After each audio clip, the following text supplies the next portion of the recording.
Hey guys, happy Saturday. I am cracking up because Hexender, Ashley, you know what? When it comes to streaming, if I say a time, you could figure 10 to 15 minutes later, but thank you for sticking around. GTO, Insidious Tomas, Godfather J6, thank you guys for being here tonight. My Online Ghost, Ada I, Louis Cypher 369. Yeah, so thank you all for being here. Louis Cypher, I don't know if I've seen you in a live stream before. So if this is your first time catching it live and not on a replay, welcome. Nice to see you here tonight. Awesome. So I hope you guys are looking forward to tonight's stream.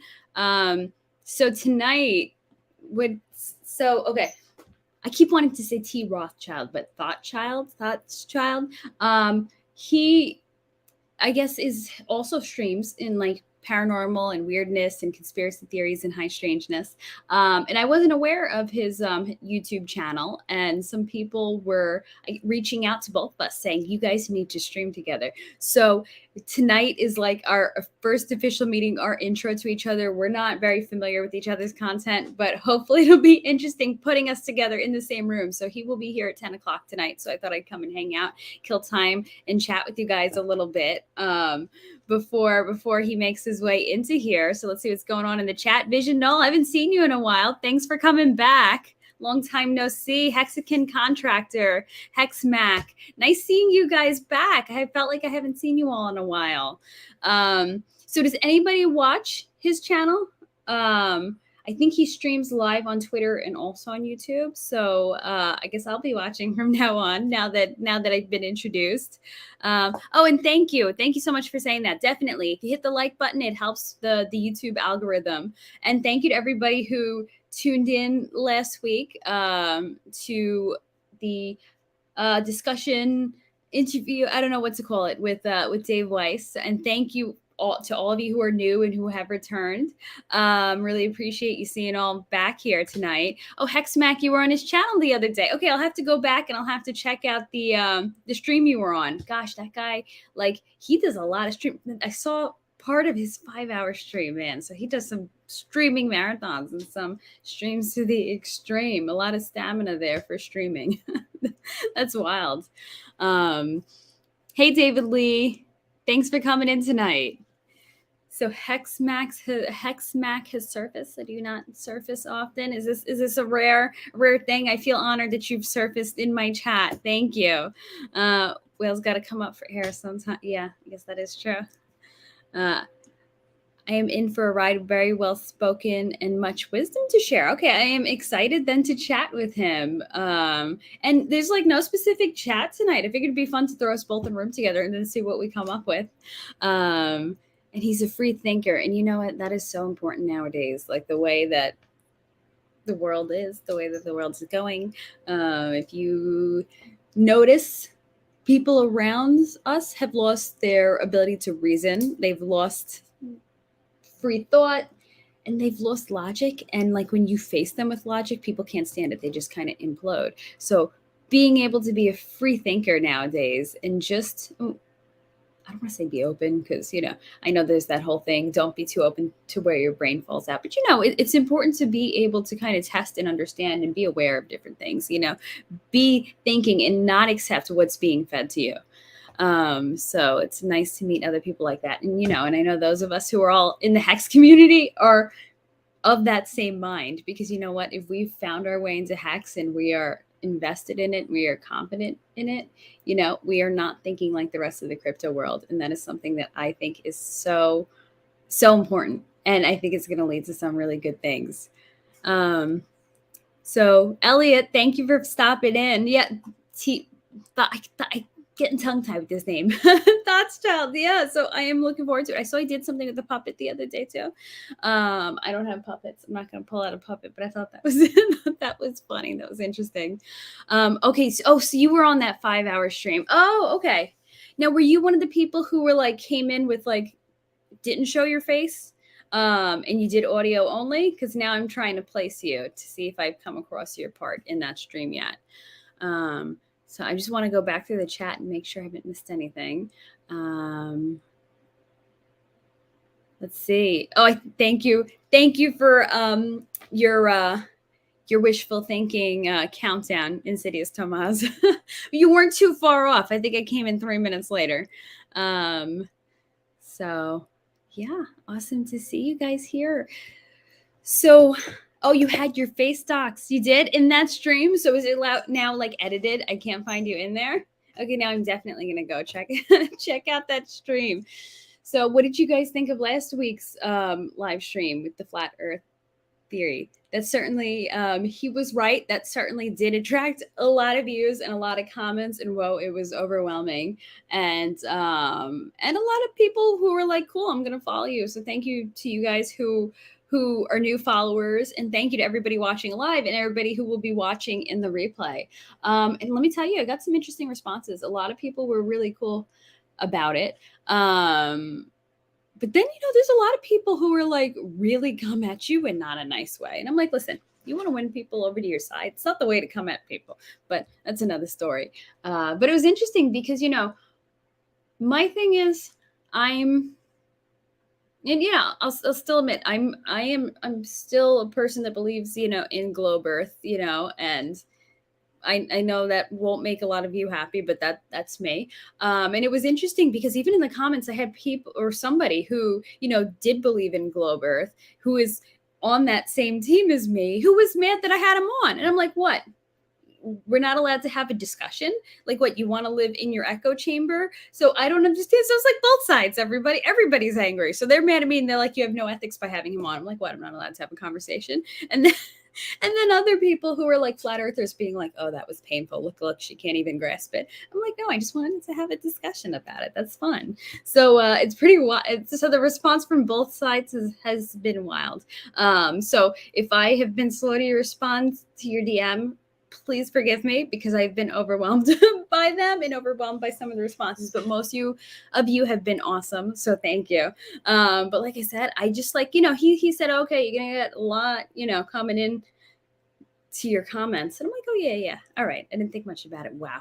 That was I didn't know it was such like a lightning rod of controversy, it was, yeah. So that was a pretty cool experience. So you still going to stay in your globe? I am with you. Now, is it Ada or Ada? I'm curious because I've heard it pronounced both ways. Hollow Earth is a great topic, and Hollow Earth is something that I really do want to get into. Someone I know, she recommended me a book called, I believe it's called The Smoky God. I just got it on Kindle. It's really inexpensive if you want a Kindle version of it. And it is, I guess, like, how Admiral Byrd has journals, supposed journals, kind of doubt some things about his journals, but about his Antarctic voyages. Well, this is like a guy who, these were his journals or his writings about his experience in Hollow Earth. So I am so looking forward to reading that. And then, because I want to read that before I do a Hollow Earth show, but that is another thing I want to delve into. And I think Electric Universe is another one I have to look further into. So the Hexagon Contractor, I agree. Just don't blindly accept what you've been spoon-fed. And to be honest, we're spoon-fed globe Earth. Yeah, no, I get that. I just, I personally, and maybe, that I come from a science background, that was my background originally. Because of that, I need things presented to me in a certain way. And the mark hasn't been hit yet. And I know some people want to say, well, that's because you've been taught science in that specific way to cater to these views. But no, there's a certain way the science needs to hit, and it's not hidden yet. It's not hitting yet for me in that way. But like I said, here's the thing. Like, I don't care who believes what. You know what? Cool. And it's not like people want to think that I'm so like solid and it's because I'm like so stuck and so brainwashed in globe Earth, and that's why I can't give it up. But I'm like, no, that's not it. Because to be honest, I don't care. I don't care what shape the Earth is. I don't care if we live on a cone. I don't care if we live in a rectangular prism. To me, it makes no difference. So I am willing to accept whatever it truly may be. So if that is the case, I don't care. It's not going to rock my world, So I'm open to it. Like I said, I haven't gotten the evidence personally that I need. But, you know, I do question everything. Like I said, there's a lot of things evidence-wise about our Earth that does not make sense, you know. So I don't accept everything that I've been fed. Trust me, I was one of those people in science to push back and kind of doubt a lot of things. So the wave particular duality existence may play a part in why we have a flat spherical debate. Interesting. And you know what? I also think that I don't know enough about this, the wave particular duality existence, but I think I see what this is getting at. And just something else about the flat spherical Earth debate. I feel like a whole lot of it is just put there to be a distraction to pit us against each other, you know. And I know people say, you know, it's important to accept flat Earth because it shows that we're lied to, and it further proves the idea that, you know, further proves the fact that there's a God. And I'm like, for me, I already believe those things. I know we're constantly lied to, and I know there's a God. Like, so just for me, the shape of the Earth doesn't make a big deal. It doesn't mean a big deal. And that was no disrespect to what you were saying, Hexagon Contractor. I just wanted to throw my thoughts in there with you. So what about all the creepy things going on? You know what? My mom had just said the same thing, because she's been like into that lately, and she showed me some stuff. And my dad had been telling me about that too, because maybe last year he watched that documentary series that had come out on Netflix, and I had no idea the fact that so many creepy things are happening in national parks. And also, if you overlay maps of disappearances, they happen in national parks and they happen around cave systems. So yeah, so this is something that's I'm kind of exploring more, as my mom has introduced me to the channels that tend to have a lot of heavy focus on it. So yes, so that's another one. Thank you. So the Earth isn't round or flat; it's a realm. Okay, that I think I that I can say. I see where you're going with that. And to me, yeah. So maybe that's like, you know, when we talk about that flat versus spherical is a distraction, maybe it's a distraction from this. Because I mean, I guess, you know, when we talk about realms, we talk about the spirit realm, we talk about different dimensions, and I guess it does come down to this. This is a realm, this is a dimension. But not to be silly, but it reminds me of also Sabrina the Teenage Witch. Anybody watch that? The Other Realm? Okay, but that just having a Sabrina flashback. So I'm definitely at the place where I don't know for sure either way, and neither would surprise me. All I know is God created it just the way it is. Exactly. I'm on that same page. So I'm like, I'm cool with whatever at this point, you know, because to me, it doesn't really change what I believe in. So that's why I'm willing to accept either. I mean, if I felt like the evidence was enough for me, I would totally accept flat Earth, you know, if or whatever it may be. So I know a lot of people thought that I was like clinging too hard to my beliefs, but I'm like, no, I'm just not seeing what I want to see, you know, from it yet. Hey, Hex Cowboy, thanks for coming in tonight. And nice to see you. I was going to call you Machiavelli 23. So Flat Earth Dave. You know what? Interesting guy. He was interesting to talk to. So David Lee sent you on Twitter DM a link, a video to a channel that does Electric Universe. Yes, I still have that link. Thank you so much. I'm sorry if I forgot to respond to it, but I did save that link. So thank you so much, because with that, I didn't even know where to start. So I'm glad you pointed me in that direction. Yeah, I used to watch Sabrina the Teenage Witch. That show, I mean, when you look back on it and watch it, I'm like, it was really clever. That was great writing. I mean, they don't write sitcoms like they used to anymore, because now they got to be afraid and got to be all PC, and that just sucks a lot out of the writing. So Diamond of ORP does a lot of interviews and cross promotions too. Oh, okay, I'll have to look into that. I've never heard of Diamond of ORP. Thank you. Thotschild, hiya Hexaco, my gracious hostess, putting out a minor kid-related fire of sorts. Don't need to reschedule, delayed a bit. No problem. Thanks for letting us know. I didn't even notice what the time was. But yeah, thanks for popping in and letting me know. So. Oh, okay, the Oppenheimer Ranch project. I'm sorry, you just mentioned that before. And also something else I had wanted to look into is Skinwalker Ranch. I know I've kind of mentioned it in the past, but you know, speaking of ranches,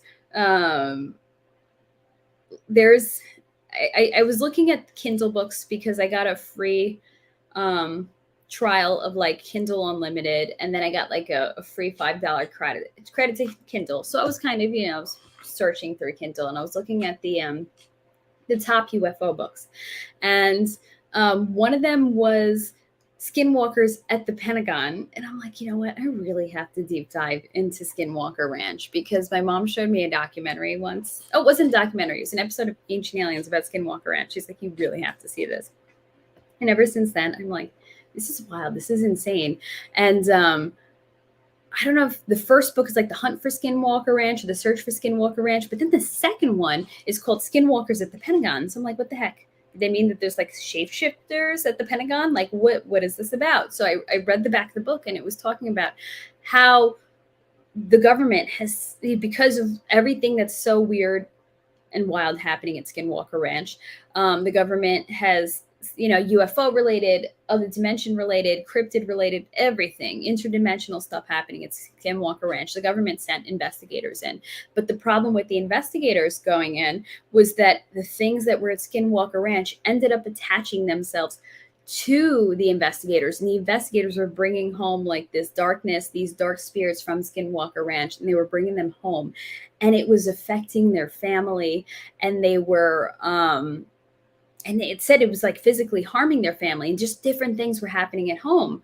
So I'm like, okay, I really have to read this book now, because I remember last year I was talking to a UFO investigator in Pine Bush, New York, Pine Bush being one of the biggest UFO hotspots on the East Coast, if not the biggest, or at least it used to be. And there's still a lot of weirdness that happens there. And he was telling me that the problem that some Pine Bush UFO investigators have had was that things from Pine Bush, when they're sky watching, when they're doing whatever investigation stuff they do, so things from Pine Bush were attaching themselves to the investigators, and then they would have weird phenomena happen inside their houses. So for me, that was interesting to hear. Okay, this wasn't just a Pine Bush thing. It's not just a UFO thing. It was happening to the Skinwalker Ranch investigators too. So yes, that is another topic. These are just topics, though. I don't have anything planned really soon yet, because I'm like, I really want to research, and I really want to dive into it and see who I can talk to about it, because there's so much to cover with that.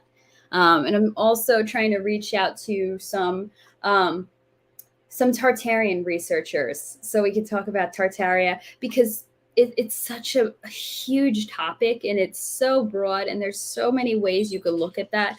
I'm like, I can't just cover that on my own. I have to bring in somebody who's really researched in it to talk about it. And like, I just want to make it like a Tartaria 101 show, so that they can just explain to us where to start, and kind of basic idea behind Tartaria, or the Tartarian Empire. So what did I think of the Netflix Skinwalker Ranch series? I still haven't watched it, but I'm really excited that they did a Skinwalker Ranch series. And I heard there was another good documentary, I think recently on TV. My mom was like, you have to watch it. So I got to start putting all my Skinwalker Ranch investigations together. Oh my gosh, Avidia and Stranger Things. Yes, it feels like as the seasons go on more and more, it becomes more obvious. All of those things, or especially like as you start connecting the dots, and then hearing more about the weirdness that happens in our world, and then CERN, all the CERN stuff happening, you're like, oh, this is similar stuff. And then it comes back to that whole question. Is it a warning, or is it predictive programming? Or is this their way of getting our permission? And by watching this, we are giving the powers that be permission to do that stuff on us. But it brings us back to that whole circle. Skinwalker made me think of another channel topically you would probably relate to. Ooh, the Leak Project. I haven't heard about that. Leak Project. Okay, I'll check that out. Thank you. There's, one of the great things about the internet is now, like, there's ways to get in communications with other people and find out about all this other stuff going on. Like, I'm just like thinking, like 40 years ago, how do people investigate and dig into these topics? Like, these weren't things that were in the encyclopedia. You really had to dig. And now it's just like all at our fingertips on like YouTube, and you can get in contact with anybody and talk to them about it. So I'm just thinking about that. That's pretty amazing. Oh gosh, yeah. When I was like, I was so blown away when I first heard about Tartaria, and I was really excited because like so much of it made sense. And it's interesting because there's, you know, a few different ways to view it. There's, you know, the Christian millennial kingdom view, the idea that Tartaria is that millennial kingdom, or we're living in the time after the millennial kingdom. But you know, there's a question of whether that's biblical, whether there is a time after the millennial kingdom, or if the millennial kingdom is biblical. I think I've heard some debate about that too.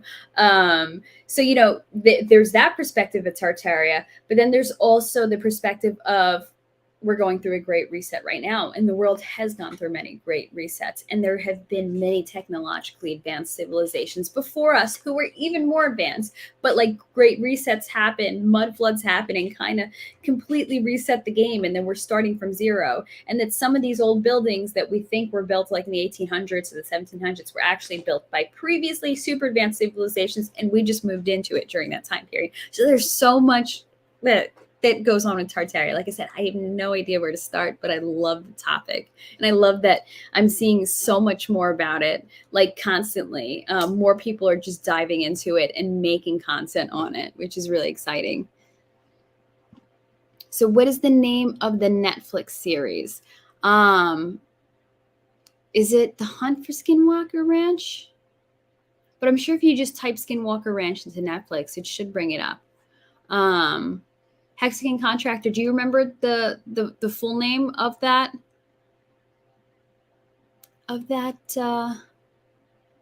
Yeah, sorry. Now I'm trying to remember too if The Hunt for Skinwalker Ranch was another show. So you were on Thothschild's channel once, but he deleted the video. Did you get too much into conspiracy theories? You know, didn't want to get somebody unalived for it. I'm trying to think what the algorithm's going to throw me off for. Oh, now we're curious. We'll have to ask him if I remember. So you never knew about the blue firmament thing, 77% oxygen's leftover of Project Fishbowl. Now, I saw your comment about 77% oxygen, and I actually do not remember what I was talking about. I think that our atmosphere is made up of 77% oxygen. No, I don't remember now. Isn't this terrible? Like I talk and then I don't remember it.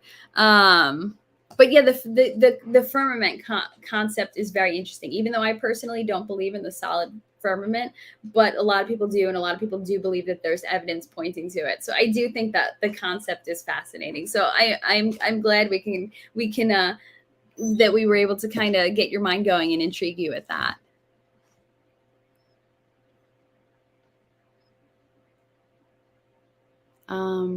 Stuck at the office. Can't wait to watch the replay. Oh, thank you for watching the replay later.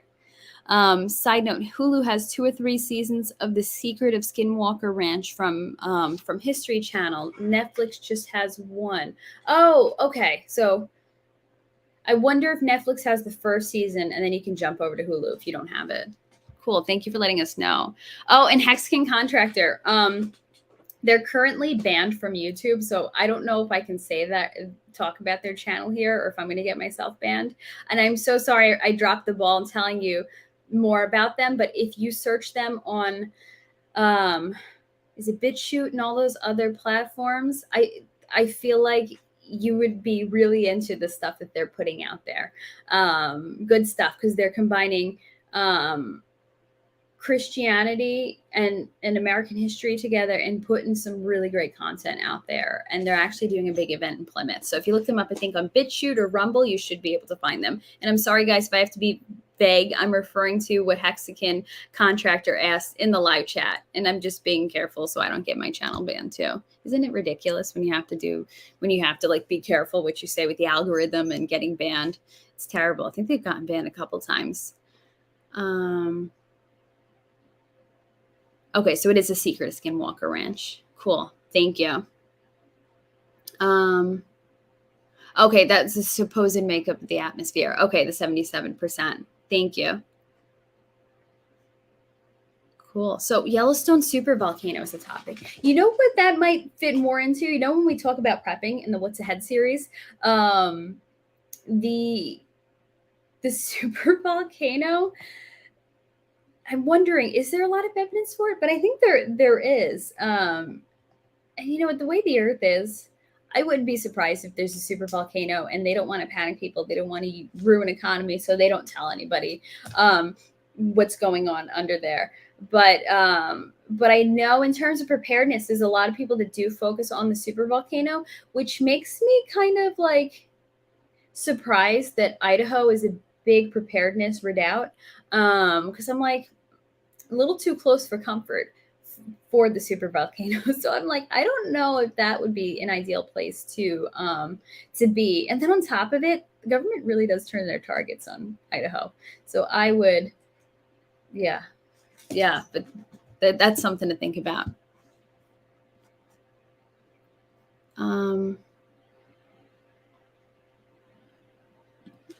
10 minutes. Okay, we'll see you in 10 minutes. And we're going to have a volcanic ash event tonight.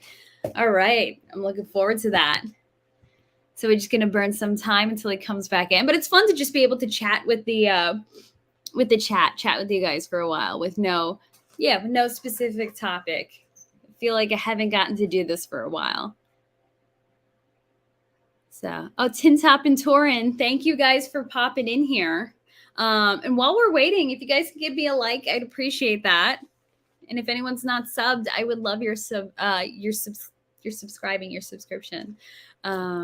So I want to make sure there's nothing else I missed in this live chat or just something else that I wanted to talk about. Oh gosh, there's so many things that like come to mind that I'm like, I have to talk about this and I completely forgot. Oh, by the way, like my Blondie shirt. So shout out to Jordan for sending me that. Thank you so much. I love my Blondie shirt and I love my Ted Lasso pants. And also speaking of shout outs, I've shouted him out on Twitter and in my description, but I just want to say it one more time, J Plus, thank you for making my amazing new thumbnail. Oh my gosh. So many little, one of the things I love about J Plus is, what he does with his art with the Photoshop is there are so many fun details and Easter eggs happening in his work. So if you look at my thumbnail closely, which I also post on Twitter, you'll find a lot of fun things that kind of reflect me and my interests. So thank you again for making that. That is awesome. Interesting topic. Okay, so GTO, you bring up the rapture. I've heard a lot of debate about is it the rapture or is it the tribulation? But there's some thought that a lot of things that are talked about in Revelation, let's say Revelation, that a lot of things that are talked about or that people believe come out of Revelation aren't necessarily biblical, but they come out of like 18th century theology and were adopted and people believe is like part of our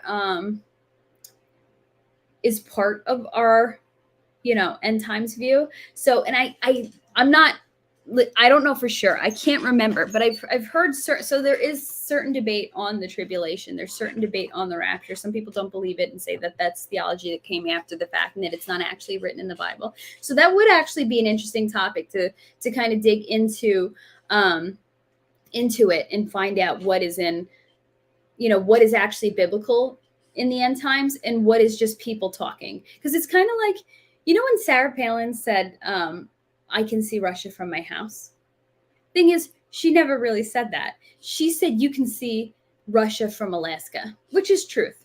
The little Diomede Island on Alaska is like 8 miles away and you can see Russia from it. So she never said I can see Russia from my house. You know where that comes from? That comes from an SNL skit. So everybody took this SNL skit as fact and said that Sarah Palin said that, and she never did say that. So I think a lot of things when it comes to the Bible and it comes to end time theology, there's a lot of people who believe that the Bible says certain things about the end times, and it actually doesn't. It's actually new theology that came in that wasn't biblical. And it was interesting. So it would probably be interesting to explore. So GTO would be interesting to explore where is that line? What is biblical and what is not biblical? Though I don't feel like I would be too good at it, but I know somebody who put out a good video actually. And I will mention them now. The Resistance Chicks, if you can find their videos, they put out an interesting video on Revelation in the end times and that theology. But they're banned from a lot of platforms, Twitter, YouTube, everywhere. So you kind of really got to search for them. So, hey, Hex Hoddle, thanks for stopping in. So David Lee, Idaho is part of the Great Redoubt, another separatist movement, along with Hawaii and New Hampshire. That is the topic. And let me tell you, y'all gonna hate me if I say I love those separatist movements. I wouldn't necessarily be like a part of some of them, but I like them. Like I love the New Hampshire movement. I talk about this New Hampshire movement all the time in real life. And now all of a sudden I'm drawing a blank and I forgot about it. The Free State movement. I love the Free State movement in New Hampshire. The Great Redoubt movement I find fascinating. There's a really great radio show that comes out of it called Radio Free Redoubt that I listen to their podcast and I really like them. I personally, Idaho isn't for me and the whole Great Redoubt movement isn't for me, but I like what they're doing. I appreciate it. I don't know about the Hawaii movement. And it's like, I see how it could be like kind of a good redoubt in Hawaii, kind of easily defensible in certain ways, but I think supplies are an issue. But it's like, okay, let's say you were homesteading and you were able to, like the natives live off the island. Yes, there could be a way, but if you're trying to, I guess, have a retreat out there and try to keep it functioning normally and not go back to completely living on the land, it's hard. Hawaii does have supply issues, but I can see the draw of it. And not just because it's pretty, just because of the isolation that happens in Hawaii in the middle of the Pacific Ocean. It's kind of creepy when you look at the map and see how far away it is from everything. Oh, you did? You know what? I like them. They're a fun band. I've seen them live about 3 times, and it's good. I like being able to check off some of those classic American bands from like the 80s and stuff. And it's, I've been able to see the B-52s and Pat Benatar and the Pretenders and so many. And so it was great to get to see them. But they're not like somebody who I'm like, oh my gosh, they were so incredible. And I absolutely have to see them every time they're in town, because they have some bands that I feel that way about, like Pat Benatar and her husband. But it's like one of those things like, yeah, I'm glad I saw them. Because I'm sure they were amazing though in the 70s and 80s live. But yeah, they still put on a good show. But man, dreaming's good. Oh, you do? No, I think a lot of people do. It does stress a lot of people out. If I can find the link to those shows, I will post it so you guys can find more about that theology, because I think that their show that they did on that did put a lot of people at ease. Gotcha. Well, you know what? It's fun to joke about things that make us uncomfortable because it makes us feel better, right? Okay, so you're a pre-tribber. I don't know if again, I don't know how I feel about the rapture. I have to do more investigation for it. But if I were to choose something, I'm a post-tribber. And I've met some mid-tribbers too. Okay. Yes. Some of it, yeah. You're spot on with that. There's a lot of confusion as to people think certain things come out of the Bible when they came out of Dante's Inferno or from other writings. Because I remember Italians love their Dante Alighieri, and they love Dante's Inferno. And I know my grandfather he quoted something once from Dante's Inferno like fact, and my dad's like, oh no, that's Dante's Inferno, because Italians are like so into it, and that's true, because sometimes that confusion did, for a lot of people does kind of cross over from what's biblical and what's fiction. Okay, so you're a post-tribber too. So we're on the same page. If like I said, I'm kind of rethinking certain things about the rapture and where that theology comes from. But I am not saying anything for certain, because the Bible says not to intentionally mislead people. I'm telling you, I have no clue, and I need to do more research. So David Lee, be prepared, be in the trenches for good. People here in this community are not here early for these gains to be raptured away. Not here early. That's funny. It took me a second to process what you were saying. So Aquinas spent an inordinate amount of time about what would happen to cannibals during such an event, and also those being cannibalized. Oh, that's interesting. See, I don't know enough about Thomas Aquinas' writings. I feel like I should. So this is interesting. So I didn't realize he was that he went into the rabbit hole about cannibalism. Oh, that says a lot about him. Interesting. So Hawaii is like Texas was a nation. The movement there is mostly from Native Hawaiians. That makes sense. Okay, thank you for explaining that. Just play the Beatles' White Album backwards, man. They explain it all. Trippy. That's why you can't find a copy everywhere for sale. The CIA bought them all. Wait, is this a joke? I thought that whole Beatles thing was a joke. So you telling me this is legit? There's a lot of weirdness in music from that era. So I was at the Woodstock grounds a few weeks ago, and it really, really does make you think some of this stuff and CIA involvement in that music of that time. Rapture is revelation, which is unveiling. No, it is interesting when you do start dissecting the words and the whole. I forget what that's called when you dissect the words of it. It's not etymology. No, that's bugs, right? But yeah, thank you for putting that together. Thank you, Crypto Jack. Yes, I would love if you hit that like and subscribe. Anyone who hasn't yet. You wish you can get raptured during the bear market and pulled back in the bull cycle. Oh, come on. This gives you some endurance and resistance. What do they say? Hard times make strong men, right? So yeah, use it to toughen yourself up. Some mental toughness. No, I'm just teasing. I'm not saying you're not mentally tough.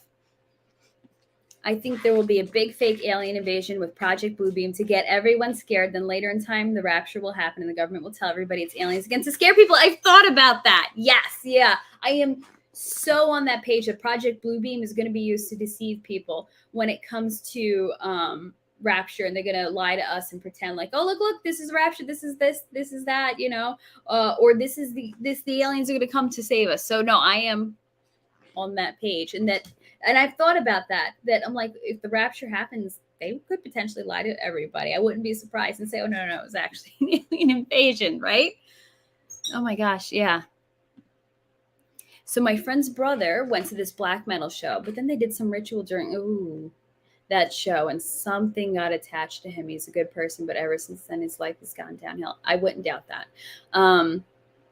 Because I think sometimes, because music has the ability to be used ritualistically, you have discernment with the type of shows and the type of music that you're into and that you go to.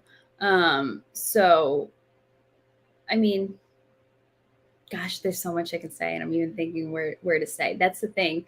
That's why it's so, like, when you feel your conscience, when you feel the Holy Spirit move, you have to listen, because there's a reason, that's keeping you out of danger. And unfortunately, things like this do happen. People do mix strange rituals and things, even like the media that you consume. Like I found I didn't watch the whole first season, but from what I saw, I found the first season, let's say, of Hellier.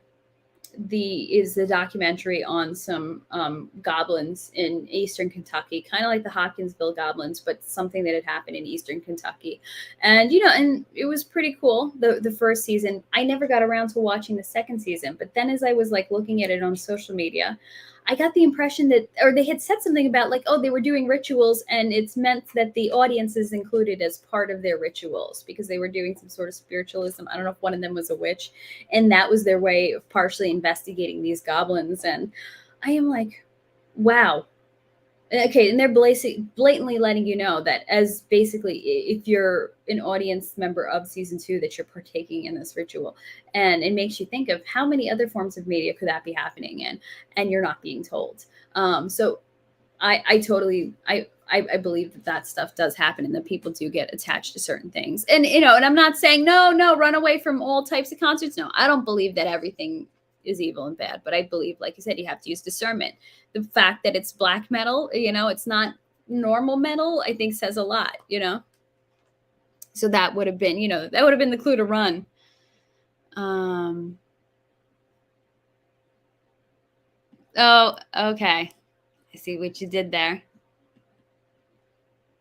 Hope everyone's able to claim some free Pulse Dogecoin. Oh, the creator said he wanted to come on a stream sometime. So I should have him come on a stream, because you know what? When it comes to like, that type of stuff, I'd like to understand more. I don't always understand how this stuff works. So I want to have him on, do like a explain this to me like I'm 2 years old. But yes, I did free claim. I still have it. I haven't sold. I'm sitting on it. But yeah, I should have him come on and explain it to me like I'm 2 years old. That would be fun.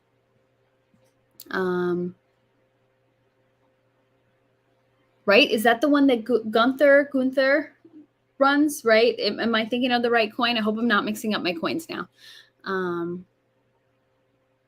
Grace and unconventional love can save anyone if it did me. You know, yeah. So wait, does that mean unconditional love? And if you're a person of faith like me, that's that's part of it. You know, God's grace and God's love, and it saves. It's true. So thank you for sharing that. Hope there's liquidity to sell your meme coin. So far there is, I guess, but I'm not selling it yet.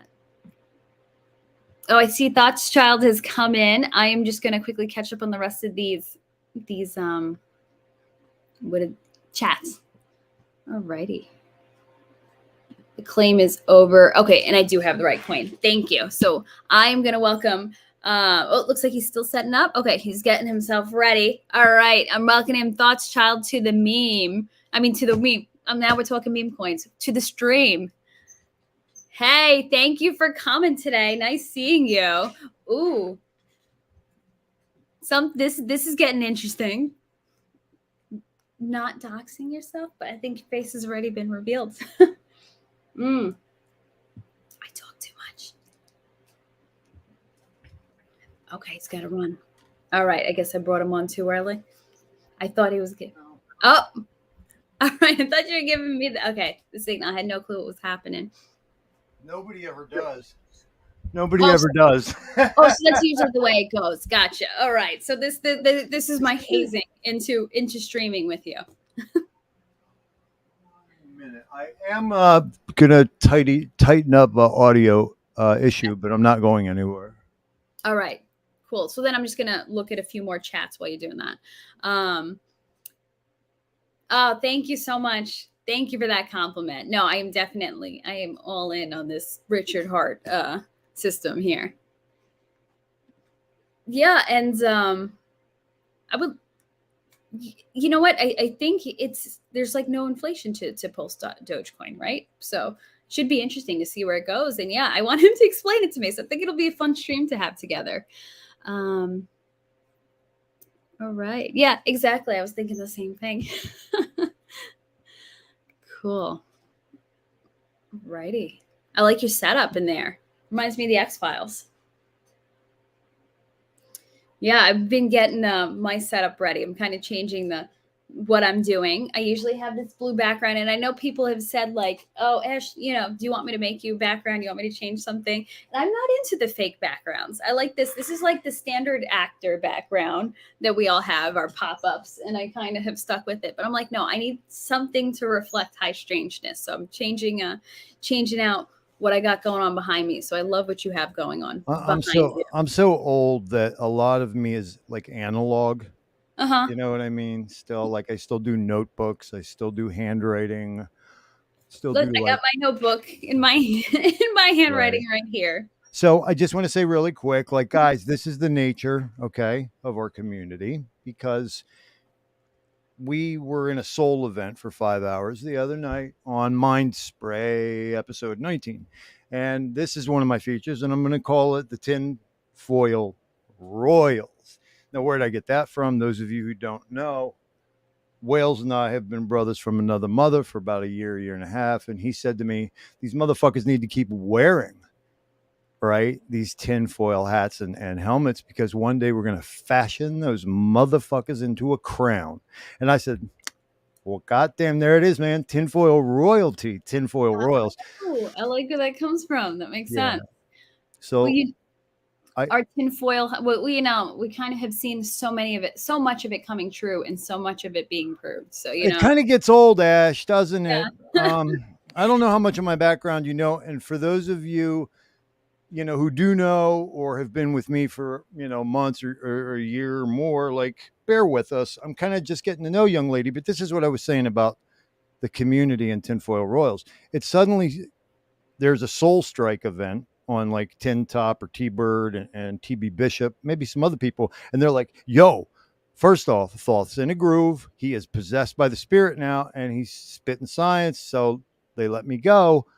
And yeah, it was divine. And then all of a sudden they're like, yo, Ashley Ash, Ashley Ash, Ashley Ash, Ashley Ash, Thoth's out, Ashley Ash. I'm like, guys, that's great. Fucking set it up. I don't got no time. Like, if you guys feel that strongly about it, make it happen, right? So I'm watching you, hearing you, Ashley, tonight, and within 120 seconds, it's as obvious and plain as day. Like, yeah, and not just on the obvious wheelhouse. Because here's the thing: you're like not only East Coast, you're Northeast, right? Yes. Okay. New York. See now, okay, guys, right there, her and I are going to overcome many obstacles because she's made of the stuff where she's tough enough and street smart enough that she's not going to turn into paper mache as some other geographies might. When I start acting Philly, she's going to be goddamn New York, right? She's chill. She's got a handle on all this shit. Believe me, she's dealt with a lot worse than my ass in her life. So that is true. And thank you for acknowledging that, because I know, because, we have that thing where we come off as nice until, but we can handle ourselves. Okay. See, you're representing the feminine principle. So you come off as nice until, as the masculine principle, I come off as an asshole until. Good way to put it. That works. Yeah.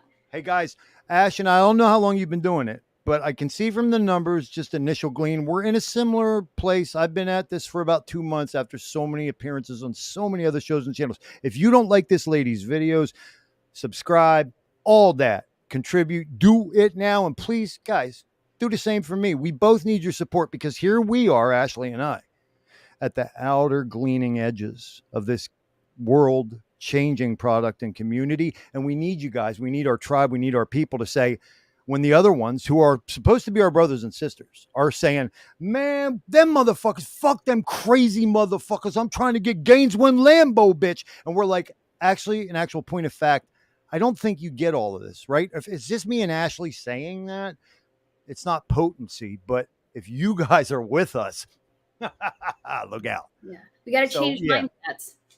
What's that, huh? We really have to change mindsets. There's a little too much of like, we're in Hex for the money and for the bling and for this and that. And like, we're in it. That's cool. That's cool. I'm not doing a value judgment. Neither is Ash, but we need to be representing. Yeah. We need to do more than that. We need to change mindsets. We need to change, change views in the world. We need to change the world and open people's eyes to it. Like, there's so much more to it than just, If Hex Mac was here though, he would say, do we have to change it? Or do we have to get in the river and go with that flow of this thing that's not naturally, like it's just effortless, because your destiny is the decisions you make. I acknowledge that. Yeah. But we're participating in this thing. It needs, for lack of a better term, it needs some carbohydrates and protein to get it up over the edge, the lip, okay, of the thing, right? Mm-hmm. And if you guys just watch and say, oh yeah, I don't judge Thoths, he's cool, guess what? You ain't done enough. If you say Ash is cool, like, yeah, man, I could flow with that B, man. I'll just lay back in there and let her talk and do the work. If you're not going to be writing articles, doing your own show, starting your own project, doing that, streaming, whatever it is, you could be a plumber. If you do it possessed by the spirit, then you're undertaking the fecundity, the work of the creative spirit, right? But do find your wheelhouse, occupy it, do it with emphasis. That's it. That's all you got to do. Sure.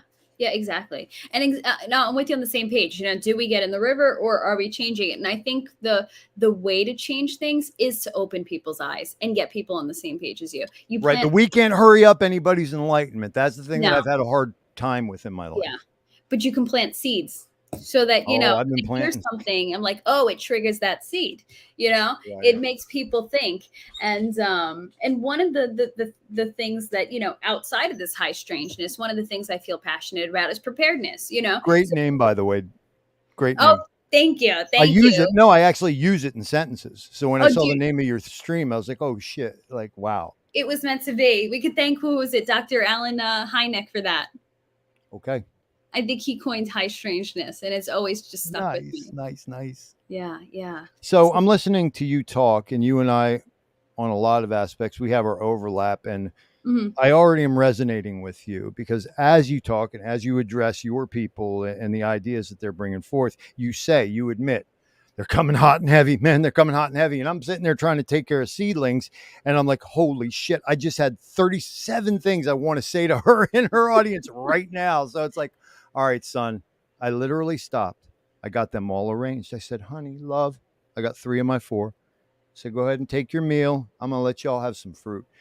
I leave nectarines and I leave plums. I say, you guys good? You don't mind if daddy does this? No, daddy, we're cool. I said, okay. You can bother me, but kind of it's the only need to. Okay, daddy. Hmm. Okay, daddy. So I'm coming out here. I get ready. I'm like this, my fingers over the thing. Dad. Yeah. Is it serious? Well, yeah. Okay. What's up? Could you describe the difference between a nectarine and a plum again? Oh, that's funny. It was Uh, serious business. Yeah. Yeah. Oh, that's funny. they're the Yeah. reason. And it worked out because I feel like lately I haven't had a lot of time to just go back and forth with the I chat. heard you say Give us that. Yeah. give us some good opportunity to go back and forth. And so and so I have to ask you. So I'm curious. I haven't seen a lot of your content yet because I was like just introduced to you the other day. Nobody has. My top stream solo is probably around 300. My top concurrent live viewers is 37. Hmm. It's really like, second between month 2 and 3. Hmm. My fame in Hexico came from Wales only, where I was like over a dozen appearances.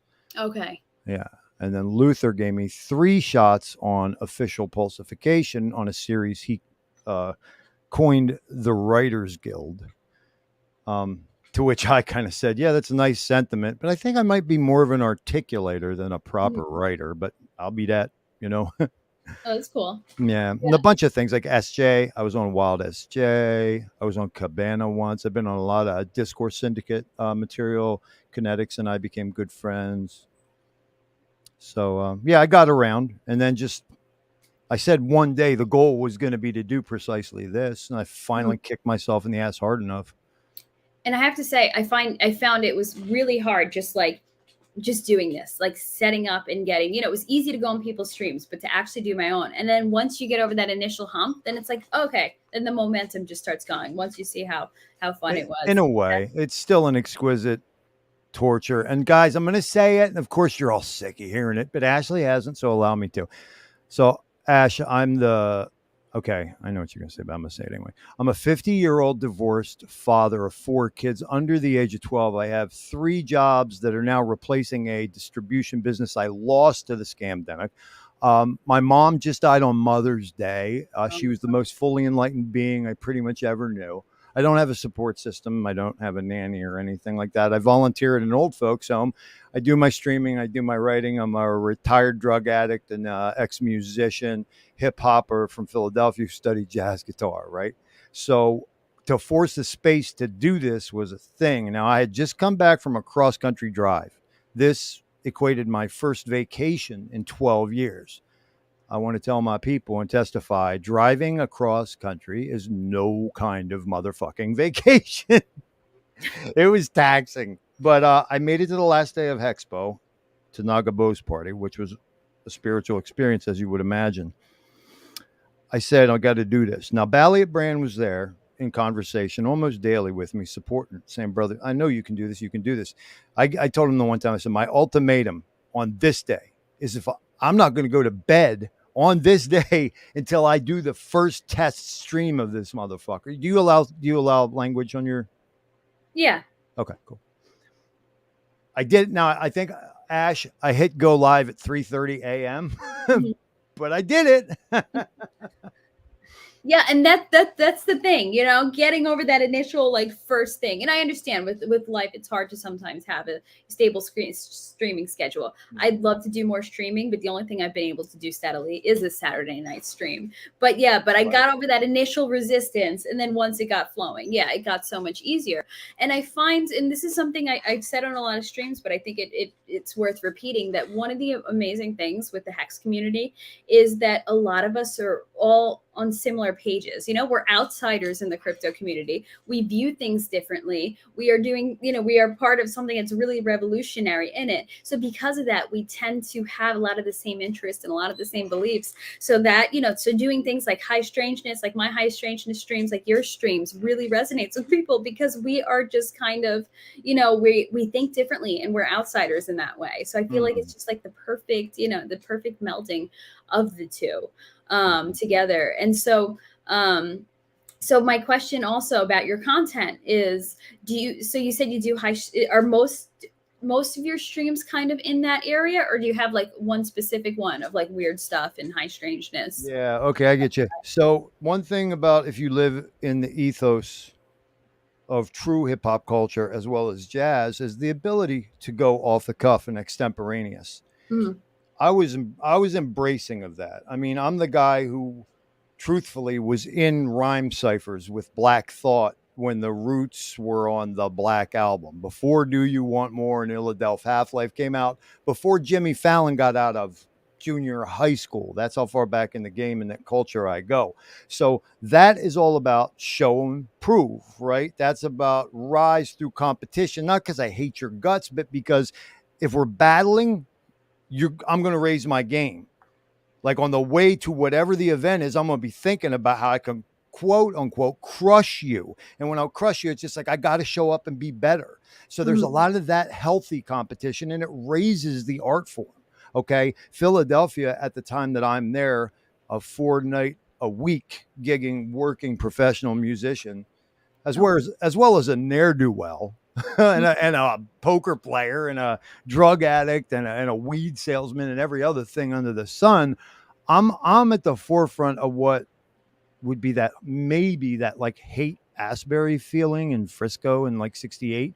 Like Diplo's there, MIA is there, Santa Gold is there, Daft Punk comes through, like everybody in every genre. It was wild. Hip hop, it was the place. Jungle drum and bass, it was the place. House music, it was the place. Les Nubians from France, these African girls from France come through, the most beautiful angelic voices you ever heard in your life. And I'm like, I'm up in this MRF for every day of my life. There are periods where I do not leave a 2 mile by 3 mile rectangle for 8 months at a time. So I'm looking at these Europeans and Asians and shit, and I'm like, guys, why are you coming to my city? I said that to Jeff Haynes, Mr. Liff from Boston. I said that to RJD2, the producer from Ohio. These motherfuckers are all coming to Philly. Philly's the Mecca. Philly's the place. I was too close to it to see the forest for the trees. Now that I live in the woods, I haven't picked up my guitar in 8 months. I haven't scratched in a couple years. I have a garden. I'm a dad. Now that I'm that far away from it, like I could see what it is. So to answer your question, first off, to refine, I'm always going to take the long way around the barn to answer any questions. A lot of people want to choke the fuck out of me for it, but I'm sorry, it's my nature. It was like off the cuff. I was like, well, I'm just going to, people were like, be you. I was like, fuck it. Then I'm just going to be me. Well, guess what? Good friends like Wales and them are like, I think you might be being you, just a little like you got to maybe formalize it. So I started formalizing it. The Mind Spray became the name of the program, and that's even morphed, Ashley, into like a series of features. We have Serendipitous Synchronicities, which is a name that I came up with for that occurrence, but it's more frequent in Hexaco than I've ever seen at any point in my life. There's just too much inexplicable high strangeness about in this community. So I had a couple episodes about that. I have my first movers interview series, which is OG interviews. Thank you, Kinetics. Thank you, Balliet Brand. Luminaries is going to be the people who've been in that aren't OGs who are making impact. What Tinfoil Royals, you know, that's I already told you about that one. There's about a dozen features in all, and I've probably only got to about 5 of them so far. We're going to do music. Talk to Hex Mac and Side Effects about that. We are going to do music. Now, that's going to be difficult because how many people are in Hexaco? They say between 100 and 150,000, right? I guess. I don't know. Yeah, so that's how many different tastes of fucking music there is. So you're never going to make everybody happy. And in fact, you're actually going to hurt some feelings because the death metal guy is going to be like, what the fuck you guys always talk? I'm like, look, guys, I'm not trying to be everything to everybody. It's just like when I tell you guys about my difficulties. Do you think I'm saying all that shit to you because I think I'm the only douchebag on this planet who suffers? Like, no, it's not mutually exclusive. Okay. I might say it with passion. I might say it with emphasis, but that's not fucking like I'm the shit or this is the cream. You all go do you. I'm gonna do us. Like, and we'll get there together. Let's do it. Let's rock. Yeah. So that's cool. Yeah. Well, thank you for outline. You're doing a lot. And it's cool because we do have some overlap because I also had started an interview series that I dropped the ball on. And I like what I like that you're doing is that you're kind of dividing it into two different series, the OGs and the luminaries, which is a really cool way to do it. Mm-hmm. So yeah. So I do the wrath of the math because I'm not that mind. I'm a writer, articulator, stage, music, vibration, history, spiritualism. That's what I am. Science and math, that's the people I try and get close to so I can improve myself. So if I have Crispy, who did the hexfire.io site, Wrath of the Math, we're going to have this man who's so much stronger in that wheelhouse come up in here, and it's going to be a little bit like what GRC does, who is basically undergoing his educational improvement in real time for all eyes to see. You know what I mean? It's kind of like that, the Wrath of the Math. Now, another one I'm going to be doing is called Nuts and Bolts. How do these protocols work? Yeah. You know, that's something that I think we could all do a little bit of education with, because we get a lot of like, you hear one smart person tell you something and we're kind of inclined to run with that. Mm-hmm. And we're not living out the ethos of the DY, are we? The DYOR so much. Yeah. So we always got to stay on that. For sure. I think that you and I should collaborate on something. I'm going to be thinking about it this week. Yeah. But I'm really like, I have a religious like fervor, passion that Hexaco not only establish itself as the place with like the best looking, smartest, strongest, most fucking not woke, but awake women in all of crypto. And I want to see the women represented. I want to hear them speaking. I want to hear them correcting the incels, the monkeys, and the knuckleheads wherever possible.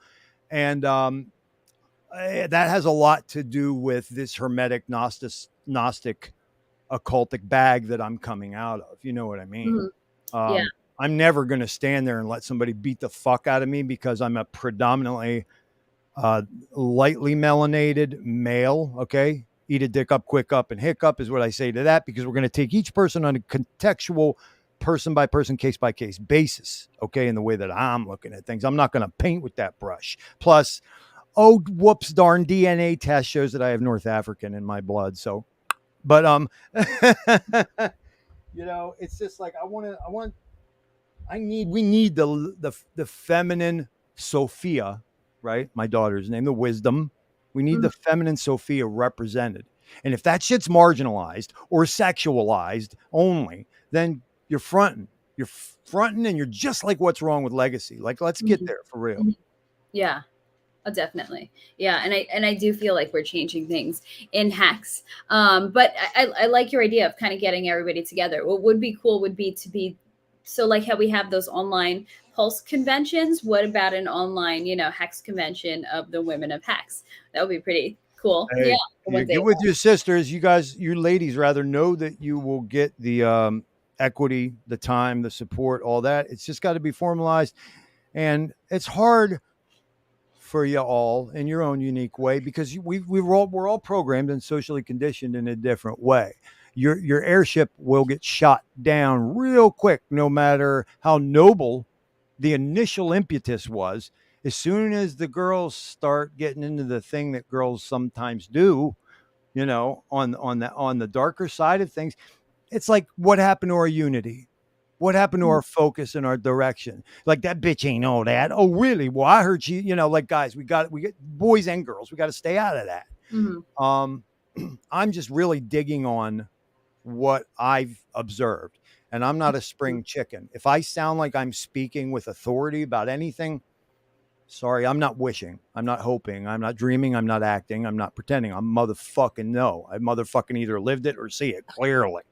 I'm Mhm. impressed with the way that the women in this Mhm. community conduct themselves for the most part. I definitely would recommend maybe laying off the scotch and vodka about 80% further if you're in midstream. But I was just fucking around, man. Women at Hexco are dope. I take y'all very seriously. No, and I appreciate that. No, it's nice to hear because there's so many other facets of crypto that don't take women seriously. So it is a breath of fresh air to see that happening in Hex, and to see women getting attention and being respected in Hex without having to pose in like our underwear. Compared Well, to yeah, and two, another thing is like okay, look, like I was in the culture and I get it. And my most awake brothers who are more melanated than me would say, I'm not buying in to the way that this culture, this society paints me. Mhm. Because they make me sound like I need you. I need something about you, to make it right. I get really offended for women when I hear women classified like they're a minority interest group. It's like, are you fucking kidding me? Like, no, Mhm. whoa, what? Women are not like handicapped. It's like, come Yeah. on, man. Raise the game. No, definitely. Yeah. No, and I appreciate that perspective. So thank you for sharing that with me, because I know you had mentioned a little bit of Ashley, I that. wouldn't give a shit if you appreciated it or not. It just Eh, is what it is. Yeah, yeah. So, No, but I'm kidding. Thank you for no, saying but so. just the fact that you talked frankly about it, you know what I mean? That you're like, Oh, you ain't let's heard outright nothing sit yet. down and discuss that. But but one of the things that I was curious, to ask you about Mhm. is your name. So, Thotschild, is that supposed to be related to the ruling families of the world, or is that Absolutely. And you okay? know what? I was really surprised after I brought it to this community that it was only you're part of about a 10 to 15% who got it out of the gate. A lot of people, I give them a lot of credit. Maybe they don't deserve the Mhm, entendre was intentional. Now, here's the mhm, thing. I was Jola, Jolah. mhm, It was acronymic in some ways when I was a musician in Philly and New York, just offering live ass hits, joy overcoming lapses and auditory happiness. But it also was, I was doing the Lord's Prayer in Aramaic at the time as a study, okay, in the root language. And there was a lot of the Aramaic has a lot of breathy pronunciations in it. And it just came to me. I'm not lying. It came to me on the mountain one day during one of my hikes and meditations like 30 years ago. Jola. So I'm like, okay, I'm going to rock with that as my performance name about halfway through my career.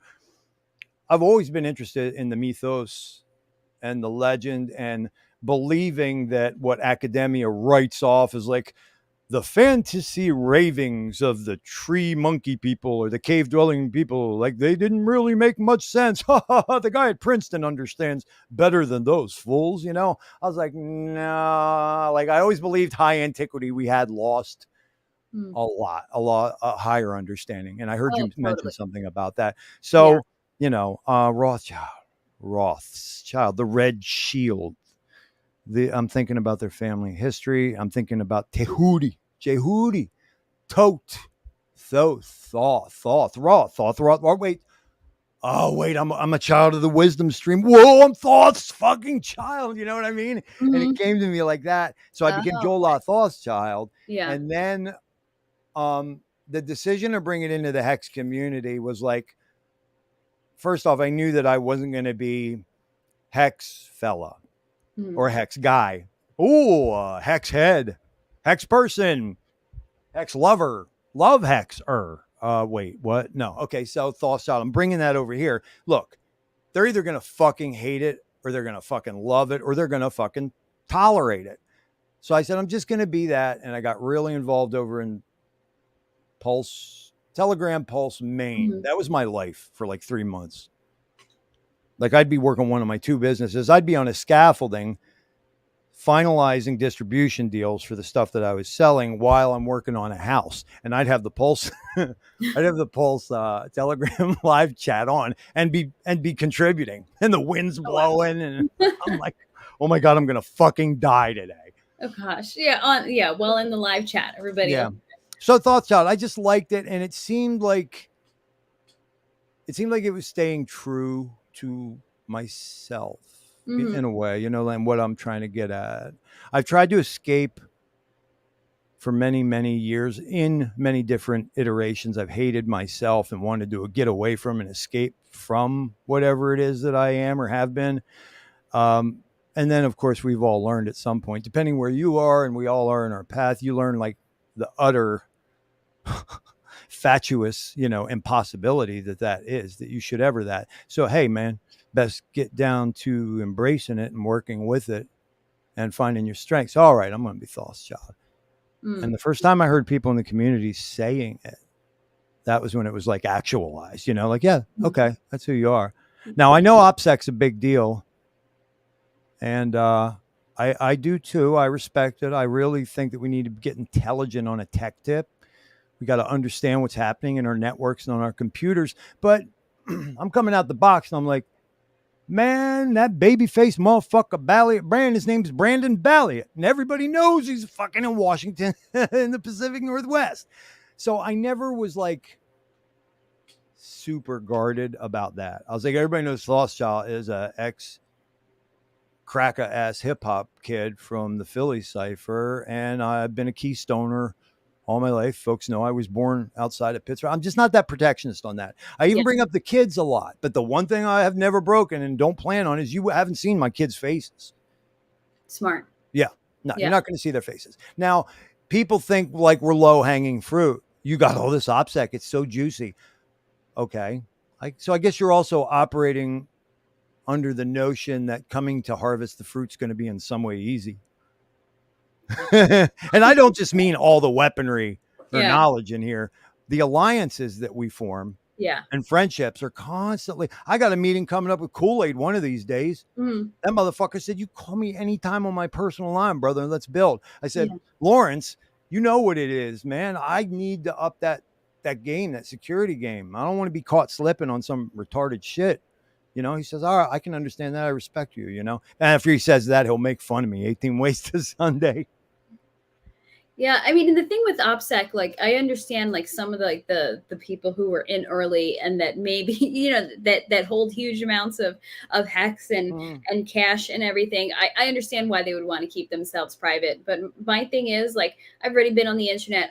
I'm sure I'm already somewhat easy to expose who I am. So I'm Right. like, why try to backtrack at this point? And honestly, if Pulse moons and gets to where we want, I expect a lot of us would be disappearing off the internet anyway. Not So only disappearing, but if you think that my holdings are going to be attainable by torturing me in a physical location and then grabbing them from like 5 addresses, it's you who are retarded, my friend, yeah. not me. And I'm not talking to you, Ash. I'm talking to the No, attacker, right? I hear you. Yeah. No, Like, 'cause dude, a lot of us, you have no clue how many different labyrinths that are in process or already set up. I mean, I'm nobody right now, but I know what I know. And I have some things people don't know I have. And I have dead man switches set up already in my life.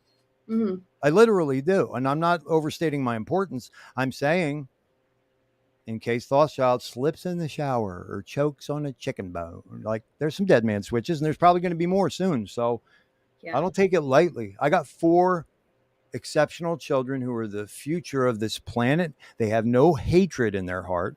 They've never done nothing wrong to nobody. And I know what their birth rate is. You want to come try and take that? Okay. Yeah. My God.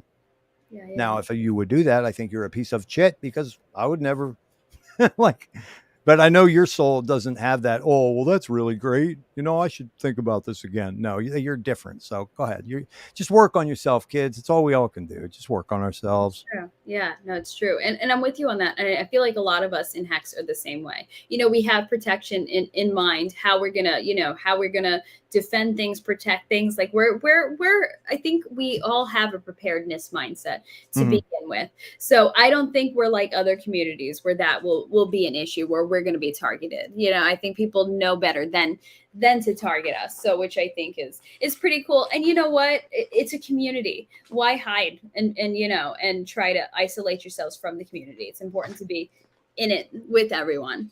Hey, Ash, TB, Let's TB thank him. Bishop. Let's thank him because he was kind of the reason. And I think it was it Tin Top or T Bird, who I It love was them Tin both. Top. Yeah, I think it was Tin Top and Okay, Tin TB. Top and Tin TB. Top, They're the reason. Top, Thank you TB. guys. And Yes. I hope that's true. And Hex Luthor connected us. Hex Luthor connected us. Needs Yes, to so be thank you, said. Hex Luthor. I've never had a Mormon make me so angry in my entire fucking life. He's very good at that. He's too hip. He's got too much experience, too much world knowledge.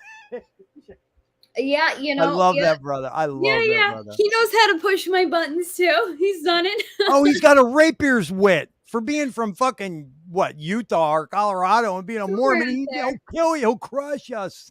Man, those Mormons. Oh gosh, and Mormonism is a complete other wormhole. Oh yeah, because Bolgathazar came over the hill and said he had the tablets, and it was the conjunction of the seventh Venus that the Apaches. Oh my Jesus God. Okay, you know what? That brings up a good point, Ash. Yeah, it really does. Because I heard the pancake planet come up, and I heard Tartaria come up, and I'm like, oh, conspiracy du jour. All right, cool. I am 50, and I've been doing this for 30 years, which is older than a great percentage of many of you here. Go ahead and call me old man. Have fun with that. I'm not going to say any more on that front, but what I will say is it was the way that you are now, and I'm not saying you, Ash, or even you in the chat. If this applies to you, you'll know it. I was the way you were in 1989. You know, William Cooper, may he rest in peace, Behold the Pale Horse was one of my first experiences. Oh, been meaning to read that. When you are in that place, you're a rookie. You're a greenhorn, you're a yellowtail. And one of the characteristics now that you're taking what you've been programmed and told, and your head is starting to crack open.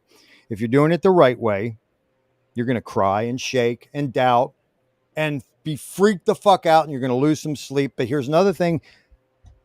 You're also going to believe about 99% of what starts to come across your desk.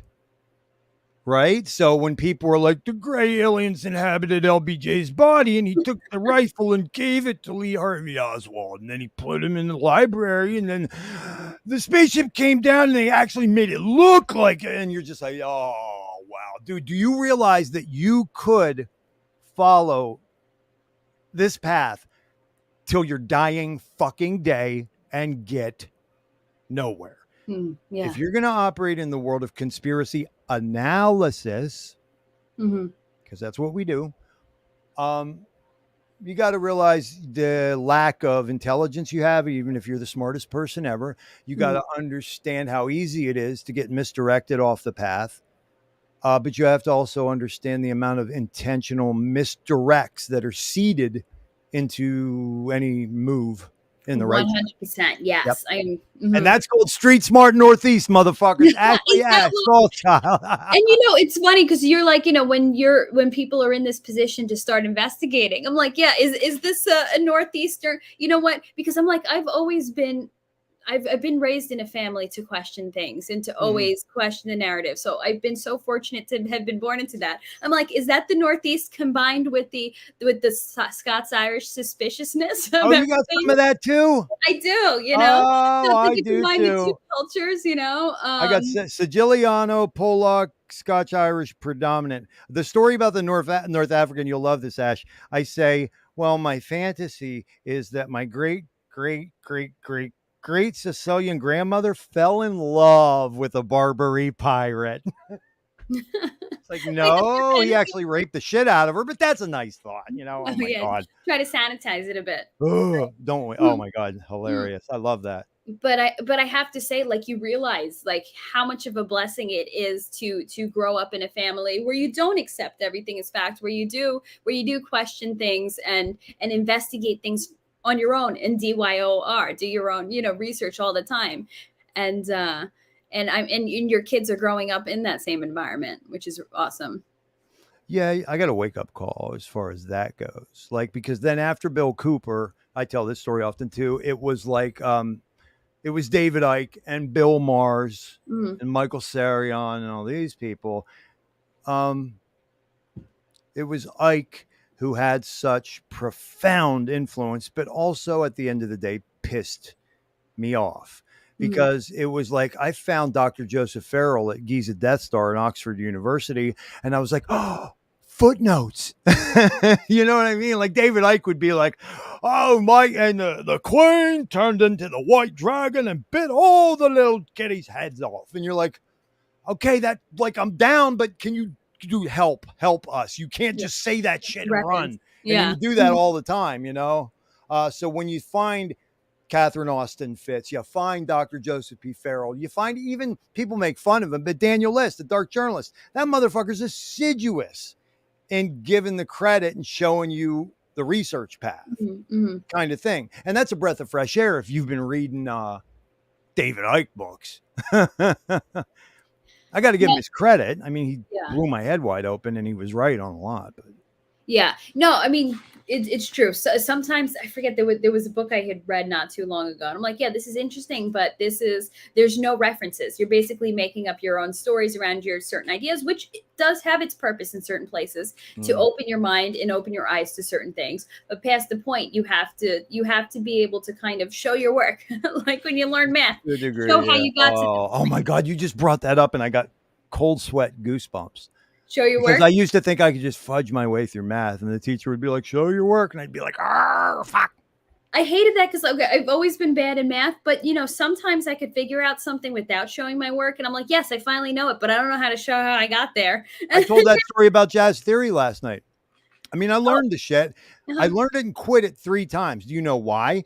Because I could compose minor harmonic changes out of my mother's womb. And when Mhm. I had to sit there and take the long way to that, it was like, oh my God, I'm as fast as Usain Bolt, and you're telling me I'm supposed to put on penny loafers. Like, fuck that shit, man. You know what I mean? I was like, Yeah, why? Why should I have to learn that verbiage, yeah, that like vernacular?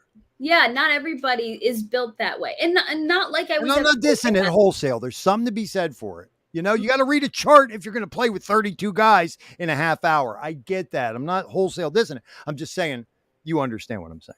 Yeah, no, definitely, and not to say that I'm a math genius can figure out the answer. Just once in a while, is able to do that, and I'm like, and it still doesn't count. Mm. Like you still don't want to give me credit for that, but yeah, I got a lot to say about the educational system. Well, I grew up the son of one. My dad was 30. Here, check this out.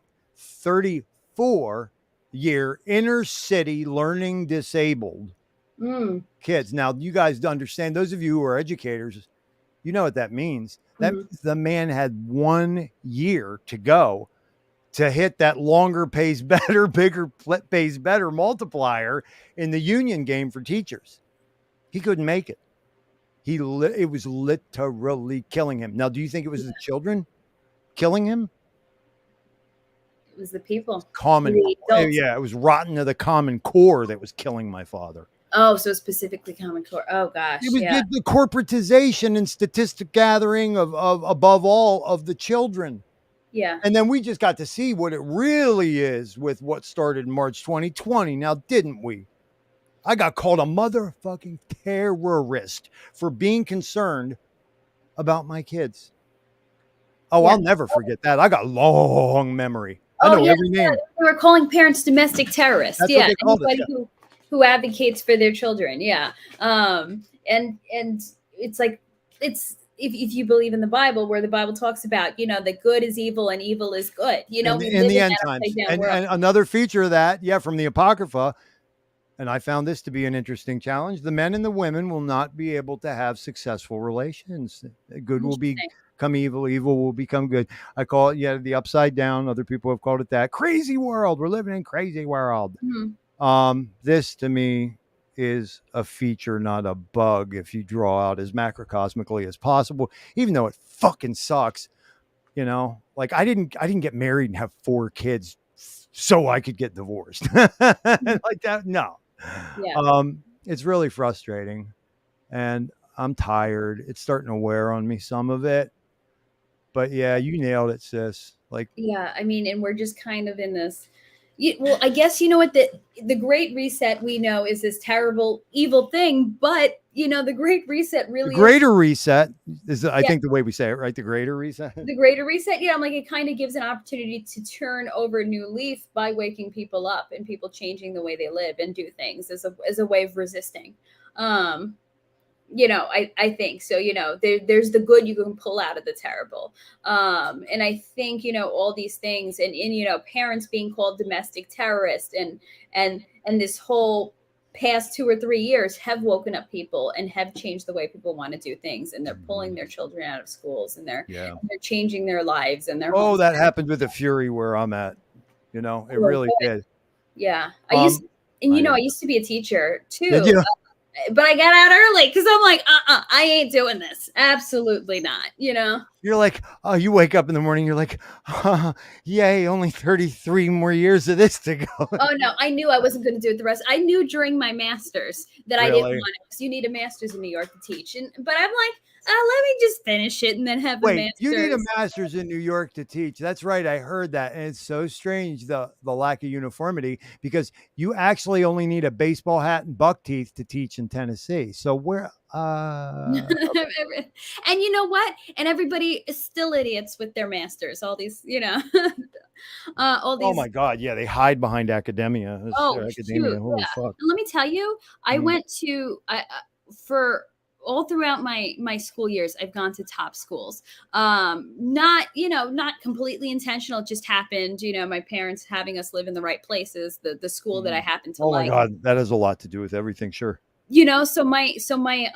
So I went to a top college in the country and a top grad school, and let me tell you, these degrees are a joke even at a top college. So I don't understand when people want to wave it and flaunt it because Can I wait? I'm just having a moment here. uh-huh, And because of serendipitous synchronicity, I'm going to mhm, ask you a question. I don't mean anything by it, and you don't have to answer. sure. Did you go to what was once all women's school? I did, but we'll leave it at that. Please don't Okay. mention the name. No, no, honey, you do understand. I know nothing about you. No. Just don't want to throw the name out there No, to no, the no. internet Okay, it's world. cool. It's just, But I it think you came. know. Yeah, that's It awesome. came. No, I know because I was a musician. Oh, okay, gotcha.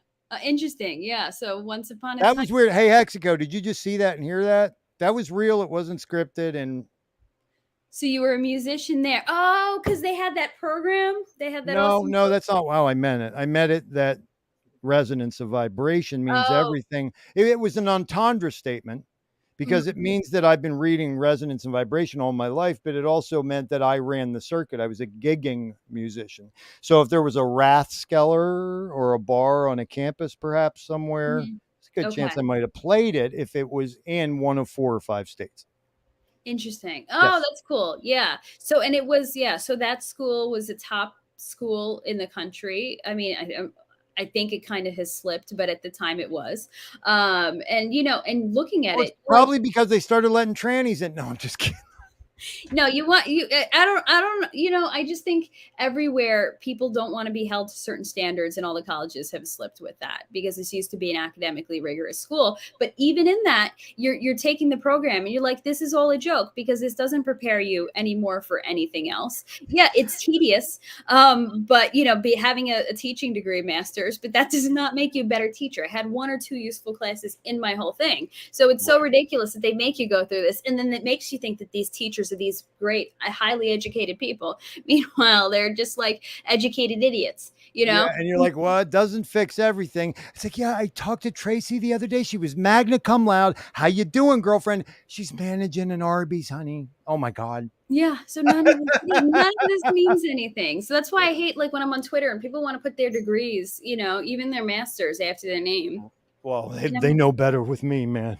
Yeah. So yeah, don't even why? What do you mean? Because you do call them out?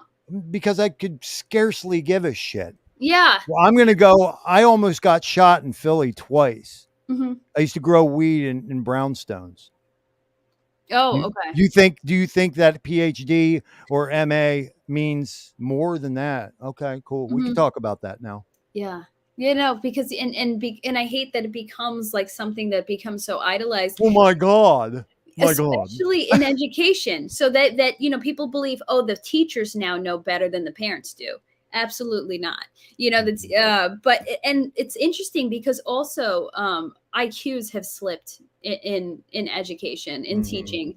That back in the day, women didn't have many other options in terms of jobs. So you would have these highly intelligent women that would become teachers because they weren't really able Well, to. ladies were siloed, right? You were like siloed into what it was you could do. Yeah, there were It's certain like stupid. women's Yeah. jobs. So Women's highly jobs. intelligent women had to Oh do my God. these women's jobs because they weren't allowed to work finance or anything else. So Try telling a modern woman that. yeah, but You hey, should do a woman's job. Holy fuck, dude. Are but you back in the suicidal? day, I mean, back in the day, Yeah. it was considered that. So you would have these highly intelligent women I'm gonna going into break that teaching out. because they weren't allowed to do anything else. Then That's going to be my next great insult to a male. women's stuff. But Go do a back in the woman's day. job. So what happened was, all of a sudden, when women were able to go into these other jobs in other parts of the workplace, these more intelligent women left teaching and went into these other jobs, so that you ended up with an influx of just lower IQ people in teaching. So where teachers used to be revered as, look how intelligent and knowledgeable they are, and then all of a sudden now you lost that because everybody realized that there's so many other better jobs than teaching, because you're treated like garbage in teaching if you're one of the good teachers. Right. Yeah. Right. So And look how many like gifted, altruistic, empathetic people are in nonprofit. And I hear them and I talk to them, even to this day, after so much has changed, and they're inspiring people. And you're like, man, that motherfucker makes $18,750 a year. Like, yeah. Ugh. Yeah, it's true. Yeah, that some of like the best people end up in the lowest paying jobs, and then you get all these people, like, what is it, the pharmaceutical industry making millions per year. I was talking about that with somebody.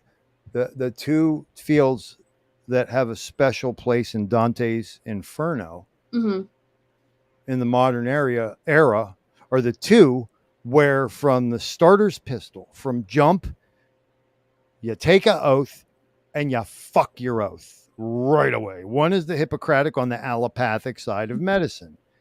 I mean, they literally bend that over as it's coming out of their mouth, and they're like, wabow, wabow. It's disgusting, and we've normalized it.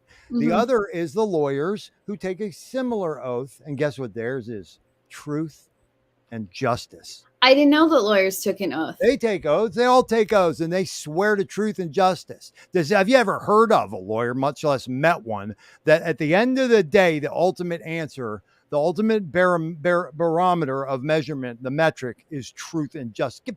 Show me a lawyer who's about truth and justice. I'll show you guys about this far from being homeless. I mean, okay, I have met, I've met a few good ones of each, but it's true, No, they have to play a game. Even the ones who are advocate lawyers, if they don't participate in the game the way the game is, they're done. Now, I find the real intelligence, the real power, the real ninjas in that game are the people who are in correcting the straw man, the divestment folks, the people who are talking about fucking the reality of the meanings of the etymology of the words in the court system and the difference between common law and maritime law and fucking, all that shit. Those are the motherfuckers.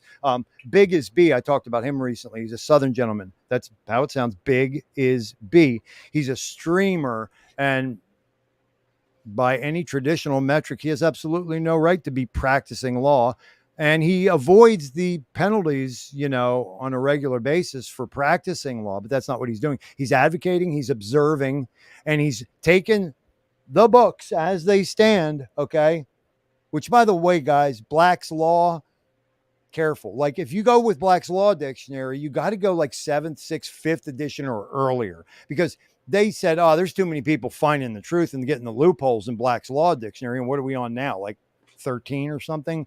You got to tread very carefully in these worlds. But anyway, I digress. Big as B will just take it, and he'll show them the words. Okay, well, if you guys say it's like this, and they can't even argue. They can't. There's nothing they can do. Yeah, law as And well. then what they end up doing is perjuring themselves, and Yeah. it's like fucking And you know nuts. what? It very much reminds me of like the whole Greek thought, like where they would like in ancient Greece just sit around like debating certain things like that and the usage of certain things. And, does ignorance of the law excuse you from the law? Sometimes like those wormholes just remind me of like what they used to do back in the day. No, it is a fascinating. Mexico reminds me of that a little bit now that you mention it.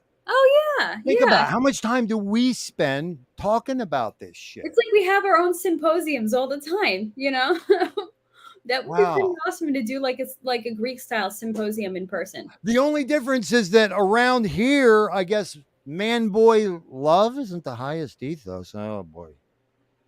What? Man boy love.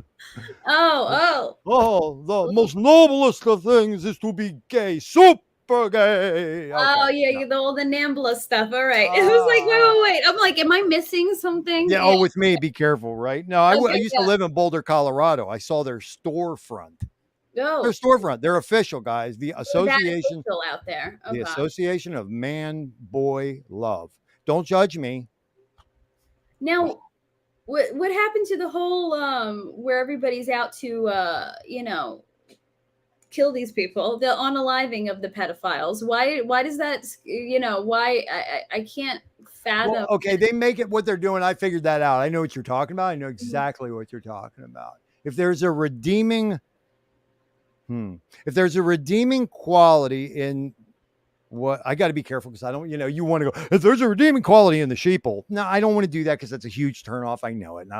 But if you want to talk about like the largest cross section statistically of the country, people who earn between this and this, who come from predominantly these geographies, these religions, these beliefs, the one thing that you might not be surprised to know is that those certain precepts, or to not to kill the word, but the certain ethos exists that's immutable in its own. And the conversations in the VFW or in the Agway or whatever, they're still what you think they would be. It's just that they've done such a good job with the whole agenda and narrative game in the MSM of painting a picture that makes it appear like, at the end of the day, these guys aren't really like bad people. They're just a little touched, and Okay, just, yeah, it comes back to the brainwashing. So oh, people are being brainwashed into thinking, oh, this is different. This isn't what you think it is. They're just, they need help. Yeah. Oh, that's one of many alarm bells in our culture that's ringing, that from where I'm coming from, it's like as serious as a heart attack. You always have to be a ninja and be on eyes wide open, head up, ears, eyes wide open about what's transpiring in front of you, because so much of what the ancient order of dark ancient lineage of the dark occultists, who are master psychologists and practitioners of game theory optimal, so much of what they do is a sleight of hand. It's a sleight of hand. They're watching you, they're observing you intently, and as soon as you go they just did it. Yeah. Oh, totally. Because otherwise they wouldn't have been able to get as far as they already have, where they're just behind the scenes pulling the strings. You have to be like a snake. You have to be shrewd in order to do that. And they have their cronies doing everything. So people are like, oh no, people are going to turn on the ruling families and kill them. No, they won't, because they never put themselves out there. Like they're putting, you might kill their cronies, but you can't get to them, or at least you're awake now. You're awake to that too. And I yell about this a lot. Guys, ladies, gentlemen, Ash and I know something. And if you don't know it, you better start to understand it. These faces, like, I don't know, this doddering old man that they have in that corporate executive office, that guy, that Biden character, he's middle management. He's middle fucking management. And now, maybe not even that. Maybe not even middle management. That's probably complimentary. Now, I laugh because I've seen it at my local level, but you could say as far up as Kamala. They think that if they suck enough dick and do the bidding of the masters enough, that they're going to get a seat on the spaceship. Yes. Oh my gosh. I got news for you. You're going to be really disappointed. Yeah, no, exactly. Like, can I betray the human race enough that they'll like me? I wonder if he likes me. And you know what? And what's interesting is, like people like us are talking about that and discussing it. And you don't hear bigger voices actually address that. But you know who I did hear address it, and I was blown away by Katie Hopkins.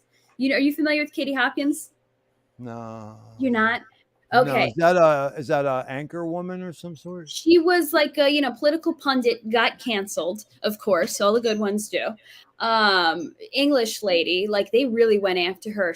I think she wasn't able to like speak anymore in her own country because they like burned down a building that she was speaking in once, and it was wild because she tells the truth. And I was at an event that she was speaking at, and somebody said, why are these people like giving into like the British prime minister, why are they giving into the Great Reset? Why are they going along with it? I heard And she about said that. because they think they're going to get a seat at the table.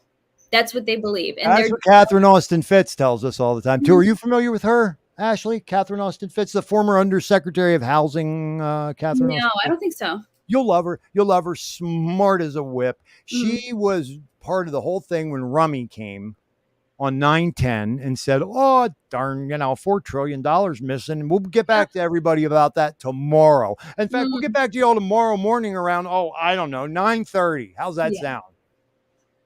So she does forensic accounting. Catherine Mhm. Austin Fitts does. Oh shoot. She said, 4 trillion. What's that you say? 4 trillion. Mhm. Try 47 trillion or something.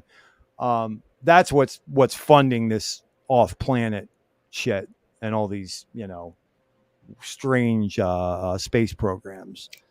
So you think it's actually off planet that they want to see it on in? Oh, it's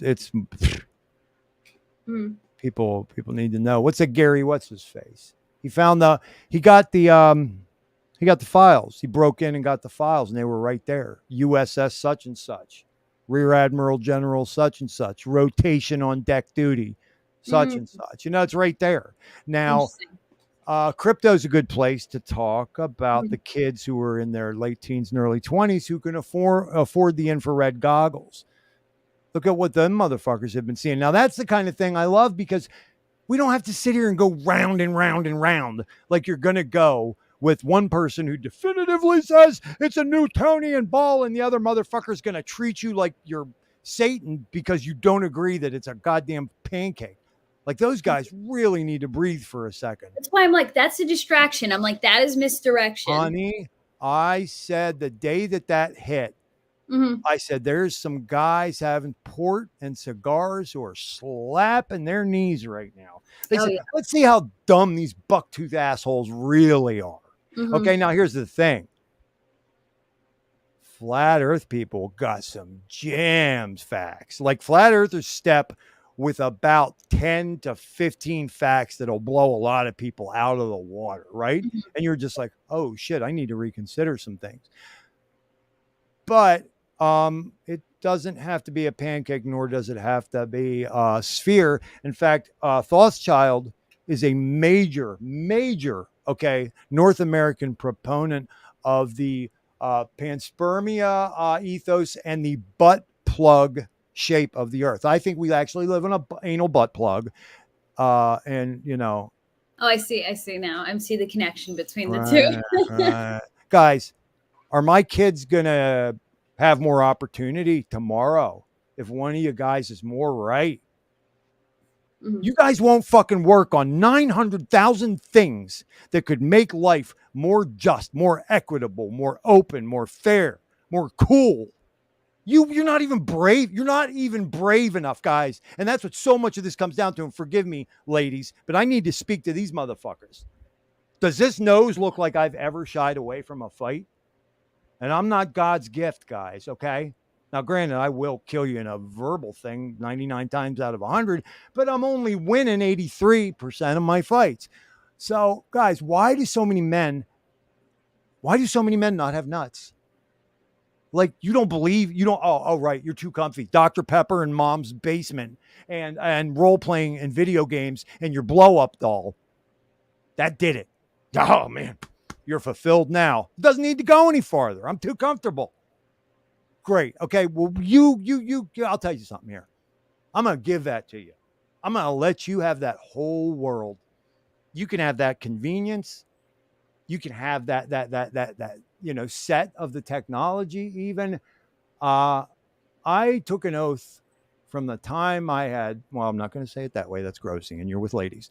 I took an oath early in life, and it said, dreams come true, right? Ease of path, or bloody, sweaty, tear-filled, hard truth.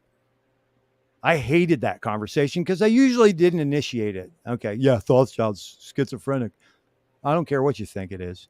I had the conversation with my higher self or God or Mother Mary or Gabriel or Michael or whomever.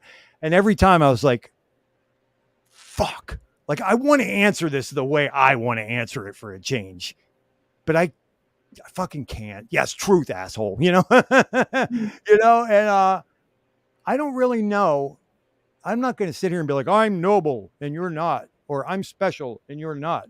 I just know that the results of the choices that we make. And when I look around and I see, for example, was it Tobelus, one of our brothers, shared some footage on the 4th of July. A guy lit off fireworks. They went the wrong direction in the neighborhood at eye level. Oof. Children were on the scene. The man who was 30 something and was responsible for the event almost ran over and killed several toddlers fleeing from the chaos that he had created. And I was like, that's perfect. That says it right there. It's right on film. That's the ethos. That's the value system. That's the beta. That is the cushy, fat, half retarded American male. So next time we all want to say, these bitches are crazy. These bitches are crazy. These bitches are trifling. Okay, fine. I'll agree with that. But what's driving them crazy? Y'all are nutless, man. We need brave men who are willing to lay down their lives for principles. This is never going to change. Never going to change. So why do you think, okay, we have so many chemicals in our environments that are attacking testosterone directly? Because they need to remove that population set. That's called resistance. They don't want that. 100%. That was what I was going to say. I was going to say low T has so much to do with that. And also the saying, what is it? Give them their bread and their circuses. And like they won't revolt. I can't believe you just said that. That's another one of my favorites. Except I say, what do I say? I say circuses without the bread. Yeah. Oh, yeah. Give up the bread soon. After Shemitah, after Rosh Hashanah in September, we're going to have a nice circus, but there ain't going to be no bread. Oh, yeah. You know what? And I keep joking. I'm like, I put on 10 extra pounds that I can't seem to take off. But I'm like, maybe I don't have to worry because we're going to be starving in the fall. So maybe I hear that's a good thing, actually. Huh? Yeah. So I'm like, maybe, that those 10 extra pounds will serve me well when we can't eat, Because your body starts to eat itself, right? So, yeah, okay, so I'm like, it might be there for a purpose. But no, truly, I am on the same page that things. Yeah, and I'm sorry to cuff the mic or get too passionate in our first thing, but there's some stuff that I hit my stride. Totally. And it's so true. You see this, everything is made to attack, men, is made to destroy men's bodies, but also women's bodies because they want to destroy the population. Like everything is out there to poison us in every single way. We can't drink our tap water. We can't do this. This desk I'm sitting at had a warning for, what is it, like BPA, that it had a BPA warning. So basically, outgassing off your desk is going to fucking kill you. But you see that everything is around us to poison us. And, some people are like, oh no, it's just a side effect of whatever. They want to blame capitalism. I'm like, no, it's all intentional to put this stuff. BPA was created to raise women's testosterone levels. I mean, not testosterone, I'm sorry, to raise women's estrogen levels. Right. So of course they want to put it everywhere so that you mess with men and put estrogen in their bodies. And the funny thing is when they sell you something, they say it's BPA free. What people aren't told is that the alternatives that are used in most manufacturing are worse.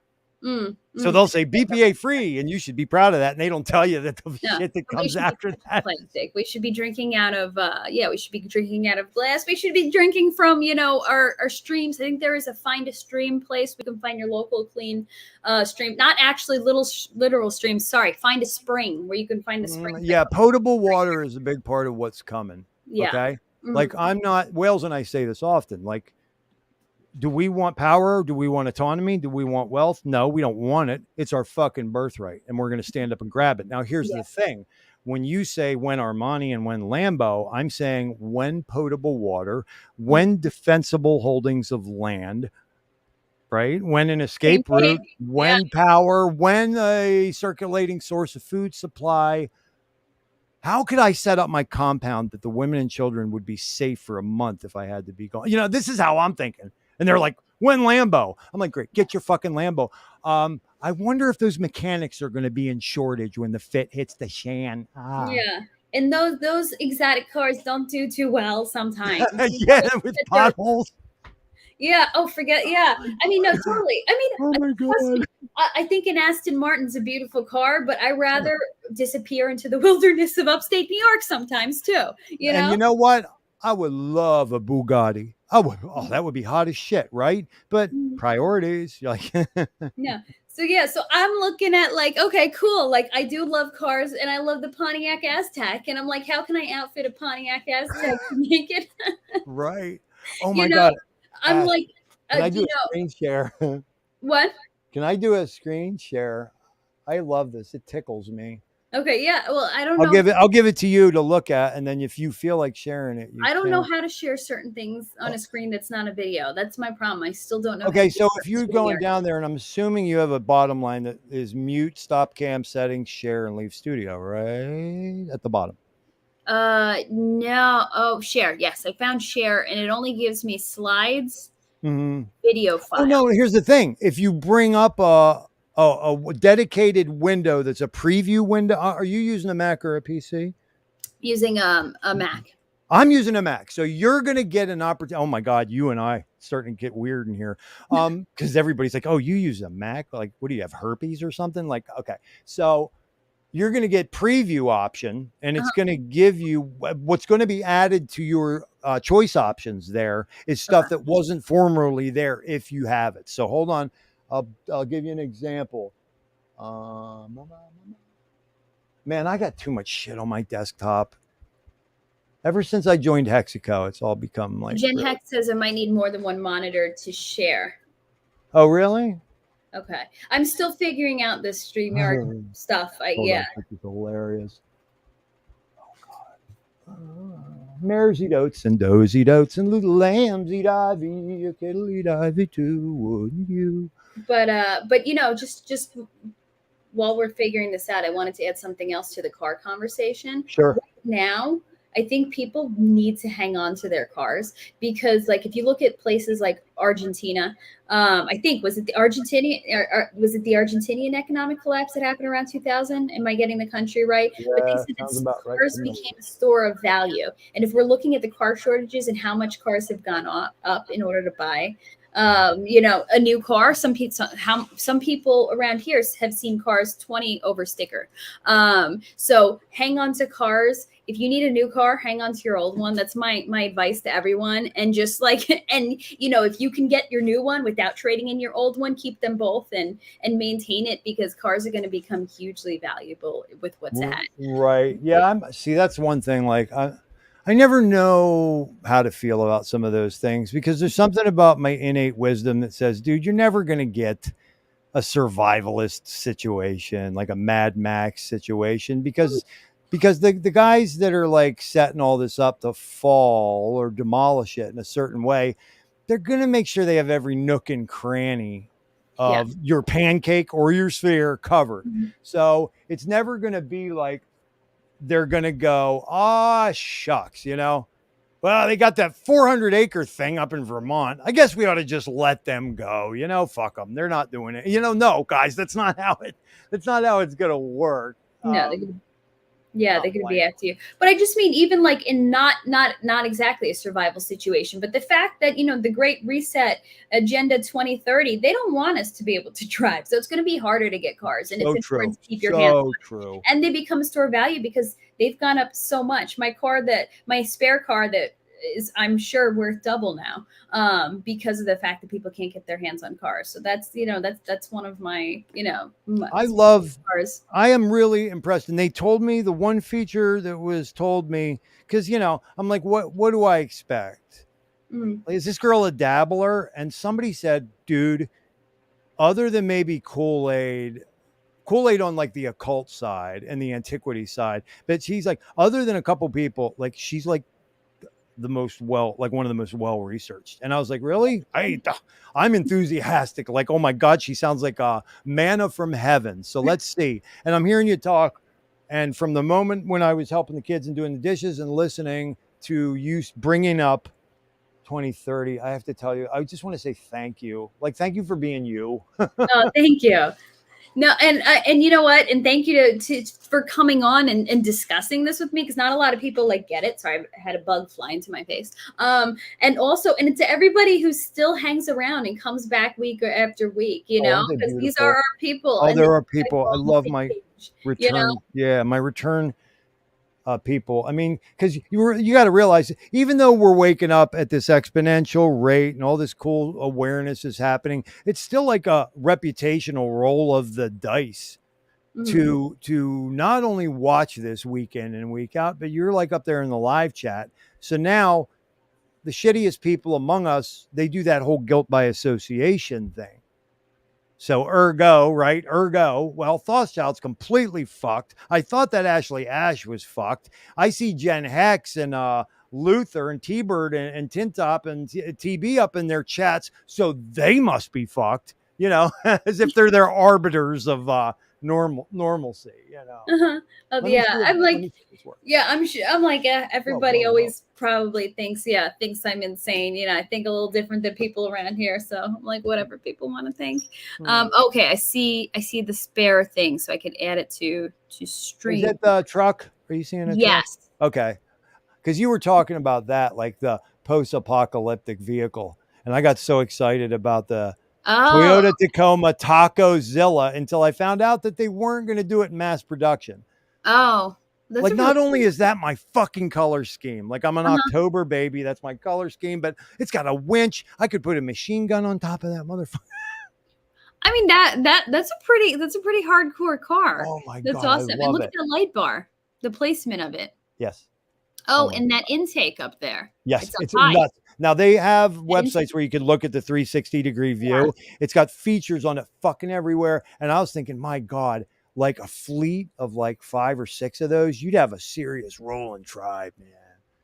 Oh, man. I want one, right? Yeah, it looks. Yeah, now you're right. It's a custom build, totally. So it is custom build, yeah. No, but I mean, it would be really cool to be able to outfit something the way you want it. Yeah, not in the Mad Max way, but just to be able to suit your needs and for your own plans. You know, right. Like if you have a retreat property, how can you get yourself to it safely? What kind of vehicles do you need to use? You know, like all considerations people need to have. But yeah, no, that's awesome. Thank you for sharing that.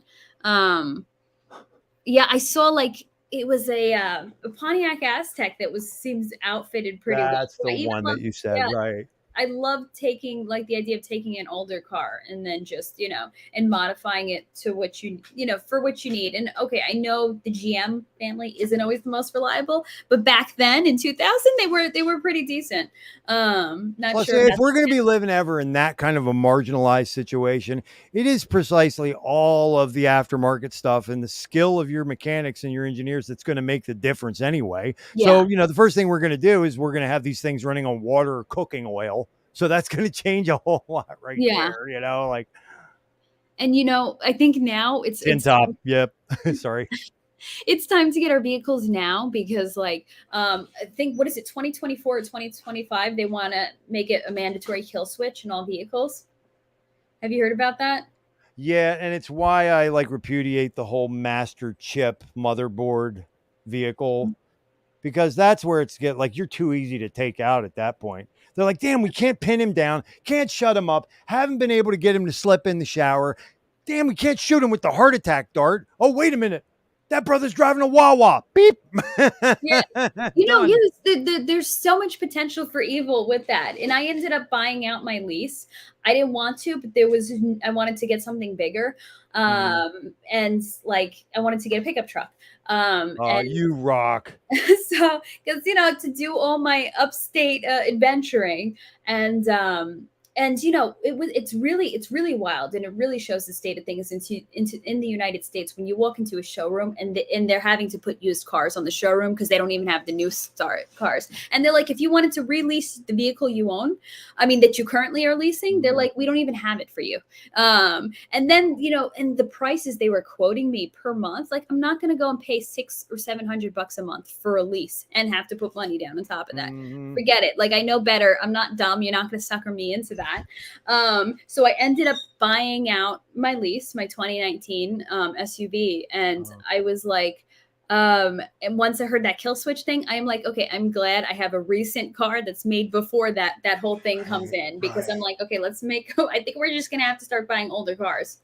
See, I spent a little bit of time, like I lived all over. I lived in like Taos, New Mexico for a month. I lived in Boulder, Colorado for a couple months, Tallahassee for a while, Vero Beach for a while, like all the fuck over. And then I'd go to Brooklyn a lot and this and that. And it's like, we used to push the the old hippie shit around the VW buses. And the thing about those was, and I've said this before, if you broke down because of a belt problem or a filter problem, you could use a fucking athletic sock and a rubber band to replace the filter. And if you broke a belt, you could literally take like a boot lace, run it, around, secure it, and guess what? You're on the road again. You can't do shit like that. You can't MacGyver a motherboard vehicle. No, you can't. I dare say you probably have to get permissions to even begin some of the processes. That's stupid.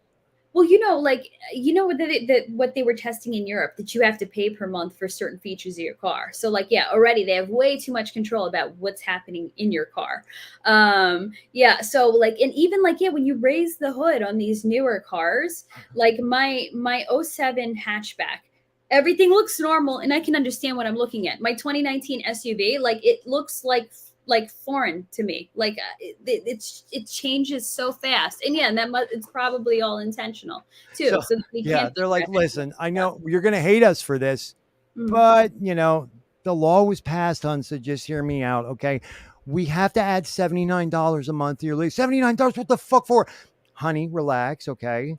There's blades that come out on the sun visor. Well, no, there's blades that come out on the sun visor, and machine guns that come out that come to your neck.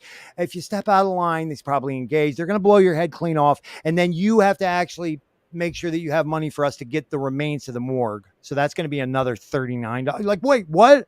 Like, oh gosh, yeah, dirty motherfuckers! Like, you want me to fucking subsidize everything that's killing me? Like, why not just go balls to the wall with? And and what's wild is once they get your credit card, as much as you cancel certain things, my car has had a subscription service that I guess I must have accidentally signed up to a free trial, and they keep charging me $40 every month, and I keep having to call them and cancel it. They're like, "Oh, it's canceled," and then they keep charging me, and it's like insane that like that's cars have gotten to the point. I'm getting livid. I'm getting livid just hearing this. Yeah, and I'm like, I did not. I mean, yeah, I said yes to the free trial. I never got the features, so I figured it never went through, and now I'm being charged. And every month that I call them, they tell me, "Oh, there's no service." I'm beginning to learn these free trials are just one big okie doke. Yeah, but we're used to that happening with Netflix or everything else. But for your car to do that, my car is taking money off my debit card every month, and I have to keep calling every single month. It's creepy. It's really, we've gotten to such a strange place.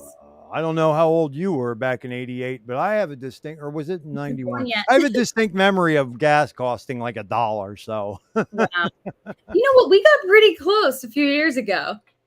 Oh my God, wild!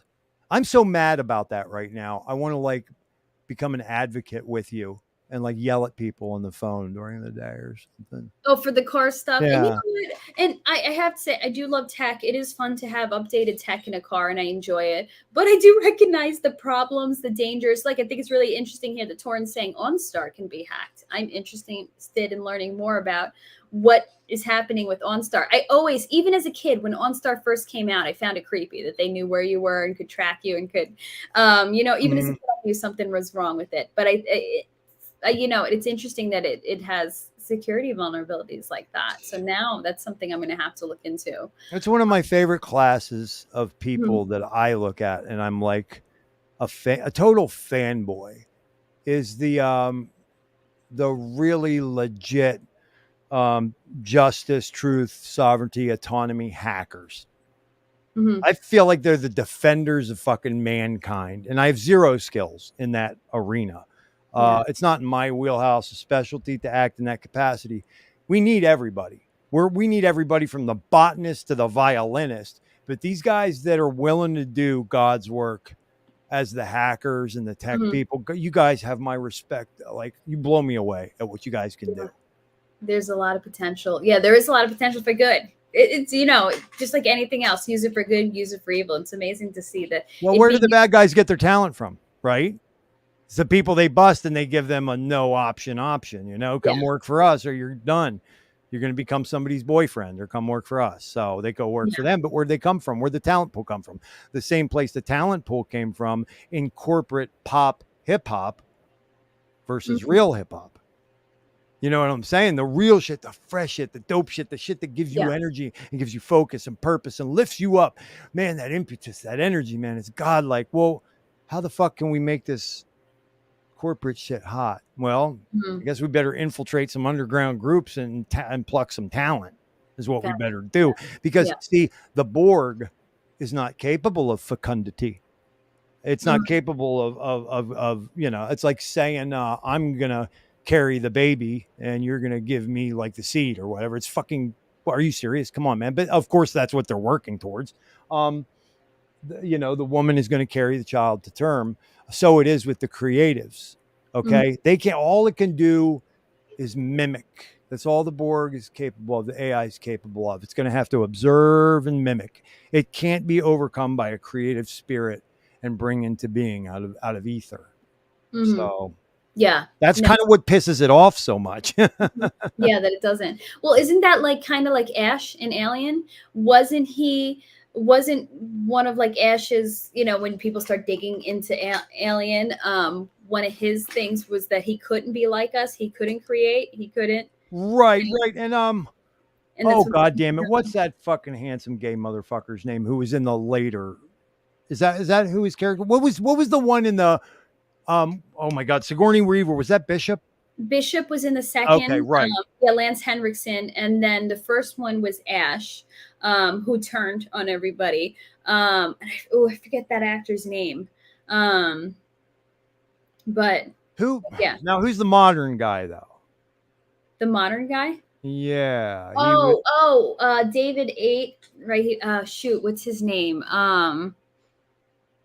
the guy that all the girls go crazy for, but he could care less. I forget. Yes, He was in that Tarantino World War II movie as the I'm gonna pull him up now. So let me see. So Prometheus, yes, David, Prometheus. Thank you. actor. I Okay, love Prometheus. It's that so was a great movie. Me too. such a Prometheus fangirl. Me too. Michael Fassbender. Fassbender, Yeah, that's the there we guy. go. That was another one where he's like seething in principle out of the gate Yes. at humanity. Hmm. And it was interesting when they finally got, I mean, my God, we're all waiting for the follow-up to Prometheus for forever. It never comes. And then they angularly offered that follow-up. So it stayed kind of true to the story. But little Frenchy girl, Jesus Christ, he said they decapitated her and he had some cartoons he drew of her and that was it. And we were all thinking she was going to be the premium character, right? I am still so upset about Covenant. I can't stand Alien Covenant. I That's saw what it it's called. once. I own the special edition of it that I never opened up. Really? Yeah, because I loved that character that Numi replaced Numi played. Rapace. Shaw. Um, so and I'm probably pronouncing her name wrong. I was But glad they Shaw, killed her boyfriend pretty early in Prometheus. oh yeah, he was annoying. But I love the character because at first when I was watching Prometheus, I'm like, okay, how am I going to feel about this character? She's not Ripley, But I'm like, wow, she was so great, and it's interesting because David had that same similar anger that Ash had, and Prometheus is the prequel. So by the time Aliens came around, what was it, 50 years after the setting of Alien, they kind of had fixed that in the androids. Because remember, Bishop was like, oh, those models were kind of twitchy. Right. Well, you notice, Ash, that's in every one of those movies. I mean, just look at the Blade Runner franchise. That's the principle of that too. The old model did this, but we don't do it anymore. They bring that up in 2049. They always say it. And what is this stuff? But art imitating life, life Yeah. imitating art, all that. It's predictive, actually, a lot of it. Yeah. Oh no, totally. The predictive programming, that's something I always kind of come back to They're because softening us up. yes. Yeah. They're Oh, preparing us, but sometimes once in a while I do think some people are trying to warn us. I do believe that a lot of right. Because there's not black and white wholesale good and evil. There's yeah, kind of like a lawful neutral and a lot of yeah. chaotic And neutral. sometimes Yeah. think that that's X-Files. X-Files feels like the warning. It doesn't feel like the predictive programming. It feels like somebody is in there giving us hints of what's Well, ahead. what's funny is that in real time, season to season, episode editing process to editing process, there's struggles going on between powers and entities. Now, here, let me ask you if you know about this. You know about Edgar Casey's stories about the demise of Atlantis. Okay, Not it was two distinct schools of thought: the Mhm. Sons of Belial, and I cannot remember for the life of me the better guys. They weren't good guys, but they were the better guys. Okay, and Belial was just like fucking psycho on steroids. You know what I mean? Everything. It was Koyaanisqatsi, the Hopi word for world out of balance. You know, apocalypto, apocalypse now. It was Belial, and the postulation by that school of thought is that a Hemingway and a Kennedy would represent the less evil group from Atlantis. They're the reincarnation of the families from that priest class. Mhm. And then your Dick Cheneys and all those fun people are the Sons of Belial in their modern iteration. Interesting. I've Interesting never is heard what that. it is, Yeah. because I'm not going to take any of this balls to the wall. I don't have any capability of verifying it, but I can tell you, man, I take Edgar Casey serious as a heart attack. I almost take him as seriously as I take Rudolf Steiner. So, Mhm. Yeah. Well, and it's interesting because, like, when you're talking about these families, these bloodlines, it's so clear that everything is intentional. Everybody's been selected, and that we don't have this part. It's kind of like we when looking at the bloodlines, the elevator door close button or the button that you press uh-huh, across the street. uh-huh. Most of them are fake buttons and they're not hooked up to something, but it's to keep people calm and behaved because you think that you've done something and you're waiting. And I feel like that's what voting is. Oh, Ashley, I think I kind of think you're cool and like you. Oh, well, thank you. You're a sharp cookie, kiddo. Thank you. Yeah. Because past a point, Fucking A. we're all this, you would kind of wonder, and certain things seem far fetched. I feel like things are really presenting themselves now over Yo, the yo, past yo, few years, yo, you ain't never lied. Holy shit. you Oh know. my God, you're right. They're like, oh, well, damage done and we can't roll back the hands of time. I would have preferred that one didn't know this or that, but okay, here we are. Ooh, like, how do we contend with this now going forward? Well, we're not altering the plan, are we? No, we're not altering the plan, motherfucker. That's not on the table. What's But let's choice, C and D? but let's poison people so they can't think for themselves and they'll just ignore it, and kind of brush over it. Let's Let me ask you a question. Mhm. Let me ask you a question. Chat, you can answer this too. I'm gonna try as hard as I can not to lead with the question, but it's probably gonna be impossible. Do you believe that the Georgia Guidestones event was organic resistance, or do you think Absolutely it was not. an inside job? It was an inside job, and I believe it's for one of two reasons. Okay, so if you don't mind me hopping Please, in. I want to hear it. Give it to me, baby. Okay. So two different reasons. To me, it was definitely not organic. At first it was kind of cool and funny, like, Of ha, ha, course, I'm with you. Yeah. and then I'm like, this doesn't seem right. And to me, it was one of two things. It was to make people think that we're making progress. And look, people are waking up, you know, or I believe, but I'm leaning more toward it's a symbolic representation of the kickoff. Like, yes, we're heading even more into our plan. So in order to kind of kick off the start of getting even further into this, we're going to blow it up. And that's symbolically going to represent us going all in now on our plan. Holy fuck. Do you have a boyfriend?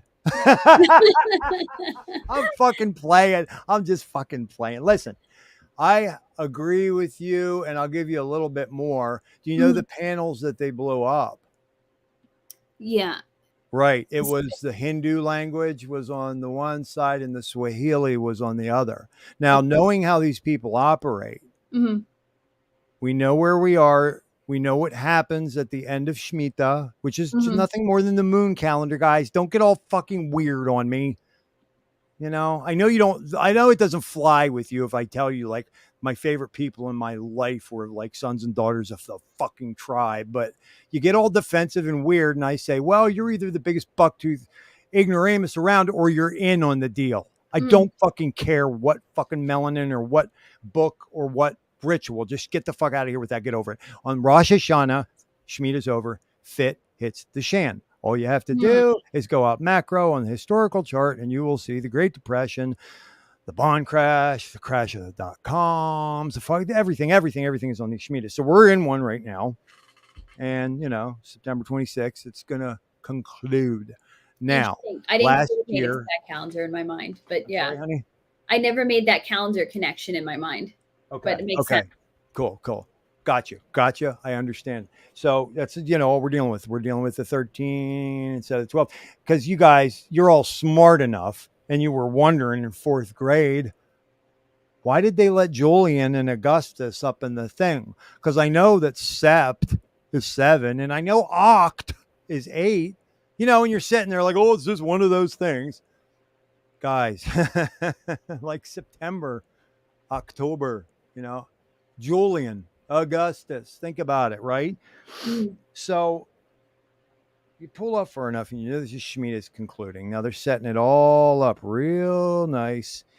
But all you have to do is have eyes to see like the food places burning and the collapse of the supply chain. And then you go back and you realize, wow, it did only take one liner to clog up the Suez Canal last year, you know, and it's like you say, you're smart enough to see, Ash, that it's all messaging.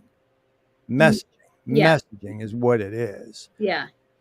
And they're laughing like, oh, look, those commenters don't even see it or understand it. They're laughing at us. Yeah. Well, a lot of time it's just like a middle finger in the face of those of us who do know. Because I'd like to see your punk little faggot ass do something about it. Oh, did that make you angry and paranoid that thing last night? Check out what's going to happen tonight, asshole. That's their mindset. You know what I mean? Yeah. They're that trifling.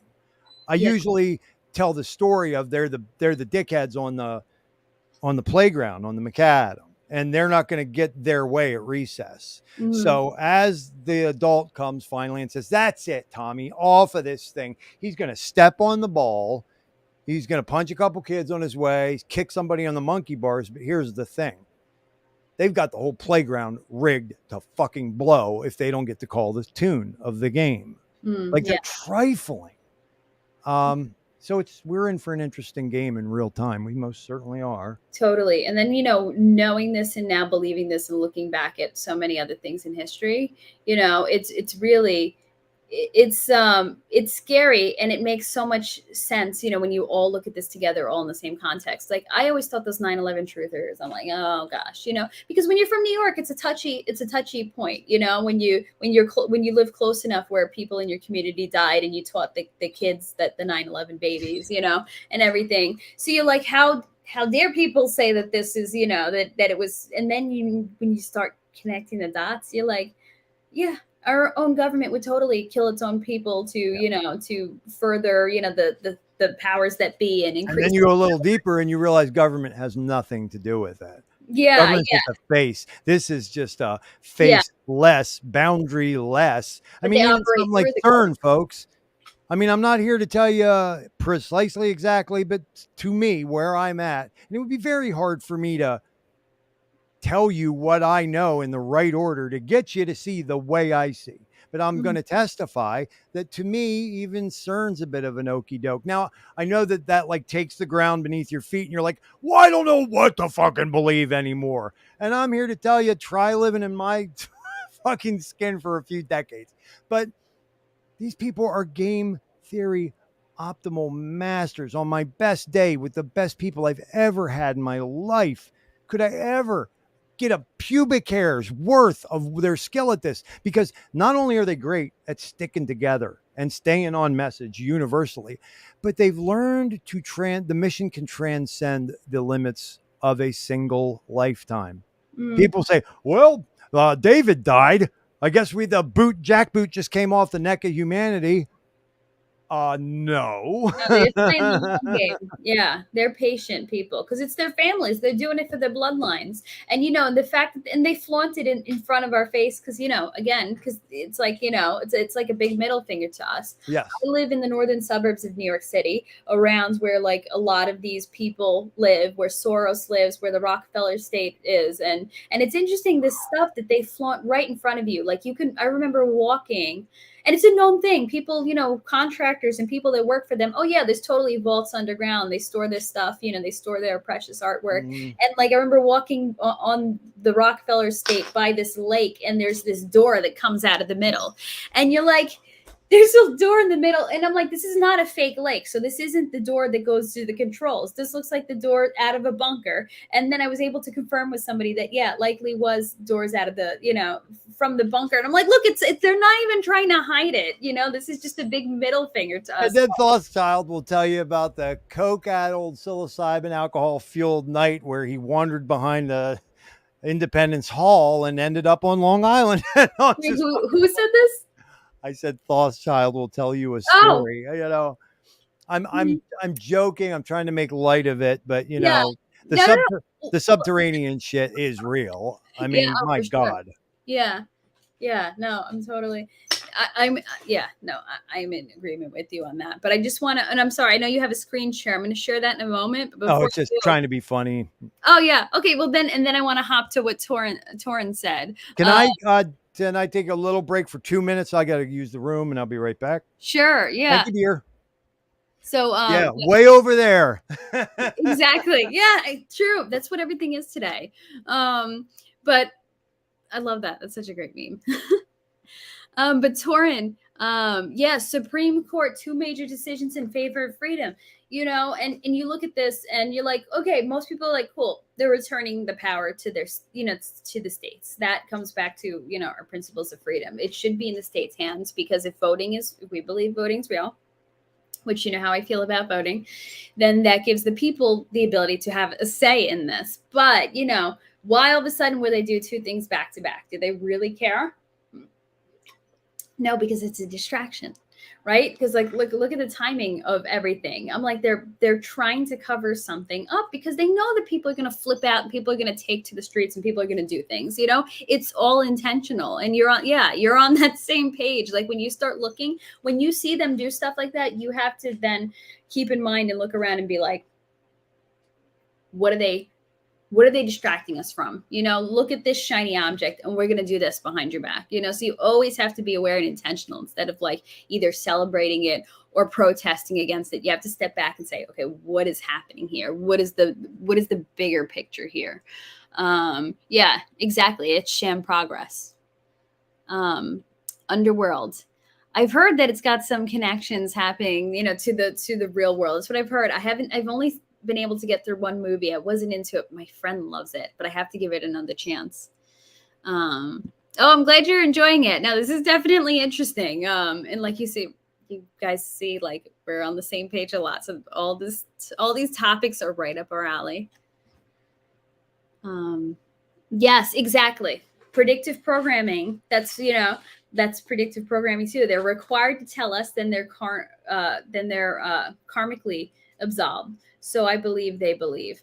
So like whether that's what some people believe about predictive programming. If you show it through the TV shows, then they believe that, look, they're showing us, they're required to tell us, so they have good karma. They're letting us know what they're going to do. And by watching and consuming their media, we're giving them permission. So that's one aspect of it. Or just, like we said, a lot of these things are in our face and that they're like a middle finger to us. Same thing. They're showing us their plans. They're showing us their cards because they feel like they will be absorbed karmically and will give them good karma. Yeah, exactly. The telling us is a prerequisite. Yeah, they tell us everything, then run it through the media mixer of purposeful distraction and confusion. But I do think there are good voices in there that are trying to warn us. And in certain things you watch, you're like, this has got to be predictive programming. But certain things, like I feel like the X-Files is a warning. You know, it's just, I don't think it's just because I'm biased and I love it. I feel like there's something to it. But yeah, thanks guys for sticking around. Numbers have been pretty high through this whole stream, so I appreciate you guys hanging around and being into this. This was a cool connection. So thank you to those of you who were like, you guys need to get together in a stream. So and to Hex Luther for connecting us over Twitter together. Yeah, you can't handle the truth. And most people cannot handle the truth. Everybody puts their heads in the sand. So besides the fact that everybody seems to be poisoned by the world, because a lot of things, you know, a lot of, like we said, we're constantly being poisoned by plastics and this and that and chemicals and heavy metals. A lot of that accumulates in your brain too, and it affects your reasoning and your logic and your processing. So we're being poisoned so that we can't see the truth. But then there's, you know, that joke about the fluoride stare. There's people that just can't get it and they don't care to get it. And then there's people that just want to put their heads in the sand because they can't accept it. It's too mind-blowing and they don't want to deal with it. They just want to, you know, they just want to act like everything is fine and dandy, which we know it is not. Yeah, well, you know, we got to cope somehow. Tell us, you know, if that helps you get through it, to say, look, it's all good. Nobody's lying to us. Sometimes it is helpful, you know. And thank you for saying that, and thank you guys for sticking around. I guess I'm thinking me and Thotschild will have to get together more and do some more of this streaming together. Okay, yeah, no problem. More like you can't imagine the truth. Yeah, that too. We can't even fathom what they're hiding from us and what's going on around us. And you know, around us in so many ways. Spiritually, but also, you know, these people that are flaunting their plans in front of us and going about their ways to rule the world and destroy the world. And I just can't get over the fact that, yeah, they are flaunting it at us, but we also like don't even know the full extent of it. We can't even imagine it. It's true. Well, thank you for sticking around, my online ghost. Have a good night, and hopefully I'll see you next week. Oh, well, I'm glad I could be one of your coping mechanisms. And, you know, there's a lot of, there's a lot of bad to social media, but I think there is a lot of good. There's a lot of good, you know, sometimes it's nice to be able to have these like outlets to kind of not focus on all the terrible things that are going on in the world, and to be able to connect and be in community with each other. It's so important. And it's so, I think it's a positive thing. I like these connections that come through this kind of community. But wow, yeah, we've been going for 2.5 hours. This is a big stream tonight. I'm just going to quickly check into something, but I probably will have to hop off soon. Sorry, I was just checking into something else. Something had popped up. Okay. But definitely those other topics are things that I would like to dig into on the stream. So I'm glad that you guys are into it, that you're into Tartaria and a few other ones, which I will have to go back into the live chat and write down. So we definitely will be exploring more of that in the future. Am I going to PulseCon? I am not going to PulseCon. If they're doing any live streams and they invite me into them, like they did earlier this year, then I will definitely go. But I am not able to get out to Vegas for that, unfortunately. But maybe sometime in the future. But yeah. So everything good with you?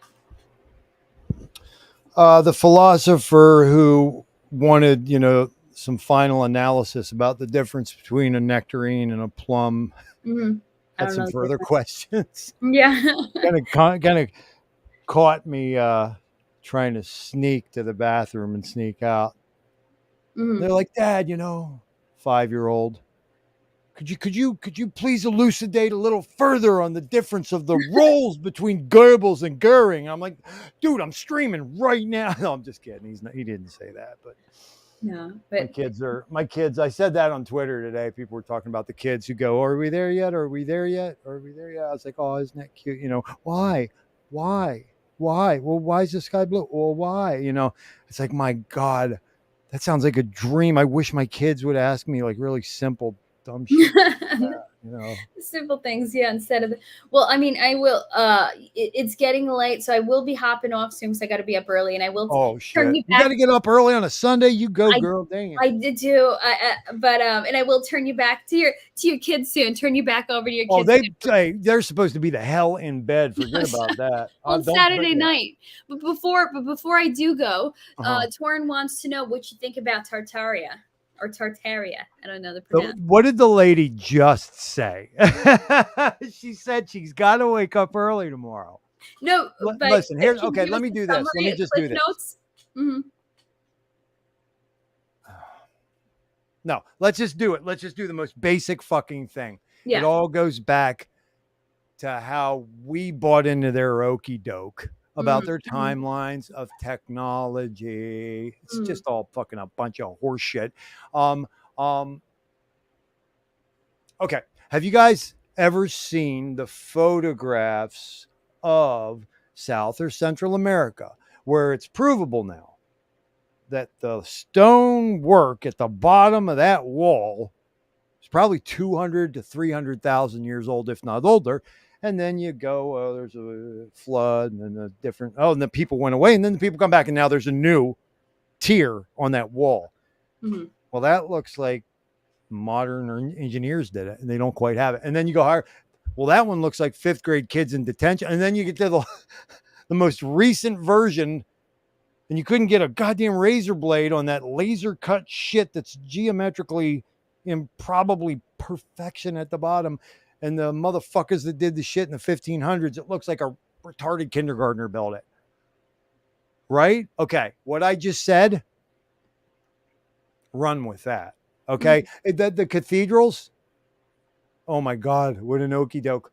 Yes, there was a European push by the church to create these magnificent structures. Yes, it was a mobilization of manpower and focus never before seen. And they just so happen to be electrical circuits. What'd you say? Oh, our whole understanding of history has been a pulling of the wool over our eyes so that we knoweth not who we are. Mm-hmm. You come from monkeys who threw poopy at each other in trees. You're not ready to hear the fact that you're gods and goddesses, right? Like recipients of a lineage that spans the entire universe. And if you go infinity that direction, you're going to run into some human beings. And if you run infinity in that direction, and I'm talking in space as well as time, you're going to run into some human beings. I mean, that's why when you're talking about the P word, the P space movie, the one we were just talking about, the Ridley Scott bullshit. What's it called? Oh, Prometheus. Prometheus. Right. Yeah. Right. Okay. Why do I always fucking forget that? Fire. Yes. Prometheus. That's like, wow. You want to talk about something that cuts close to the bone? Mm-hmm. Like the way that their Enki and then Lil looked. I call them Enki and then Lil, right? After the Sumerian Babylonian shit. But, they're big, handsome, muscular. They got rid of all the extraneous body hair they didn't need. You know what I mean?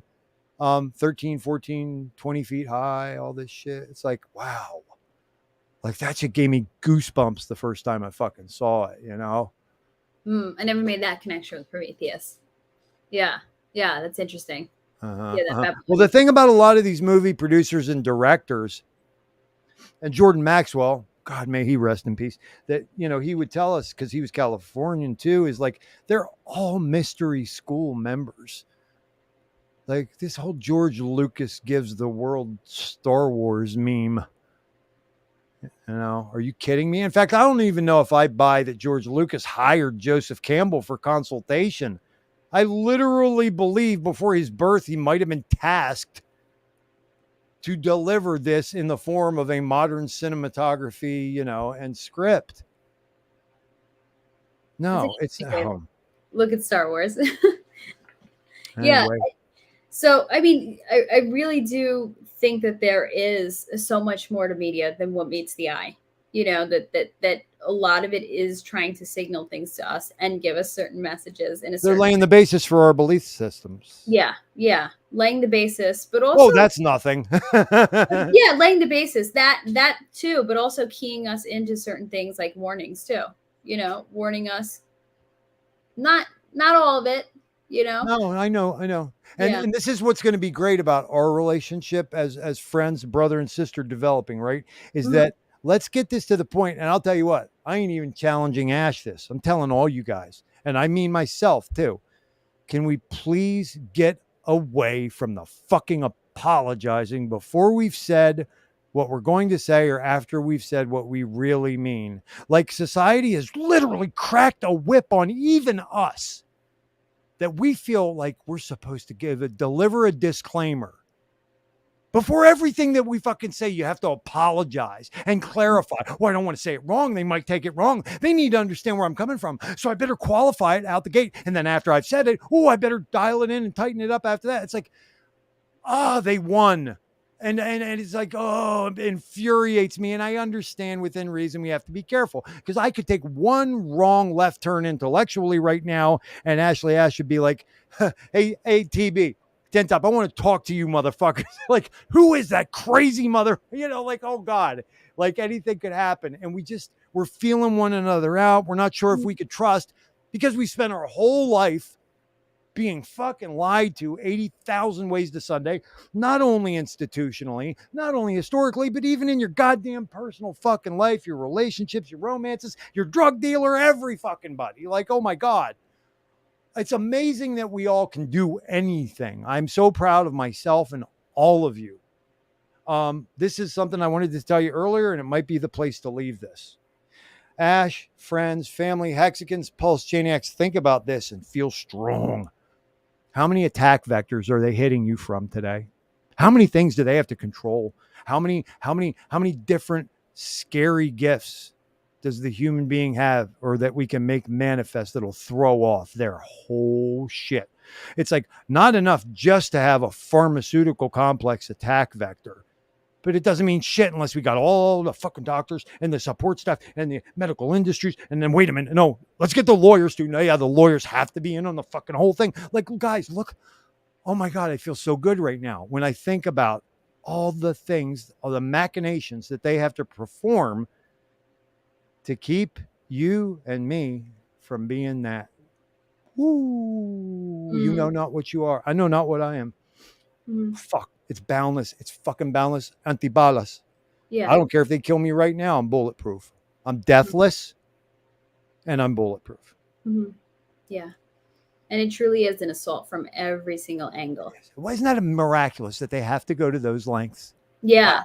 Yeah. It just shows the resiliency and the power. The potential. Yeah, the potential. Of what they have to hold down. Yeah, it's true. So can you imagine having just a quarter, not even a quarter, 10% of the world's population just wake up and be aware? They don't even have to fight back, just in awareness, of that, what that would do, how that would change the world.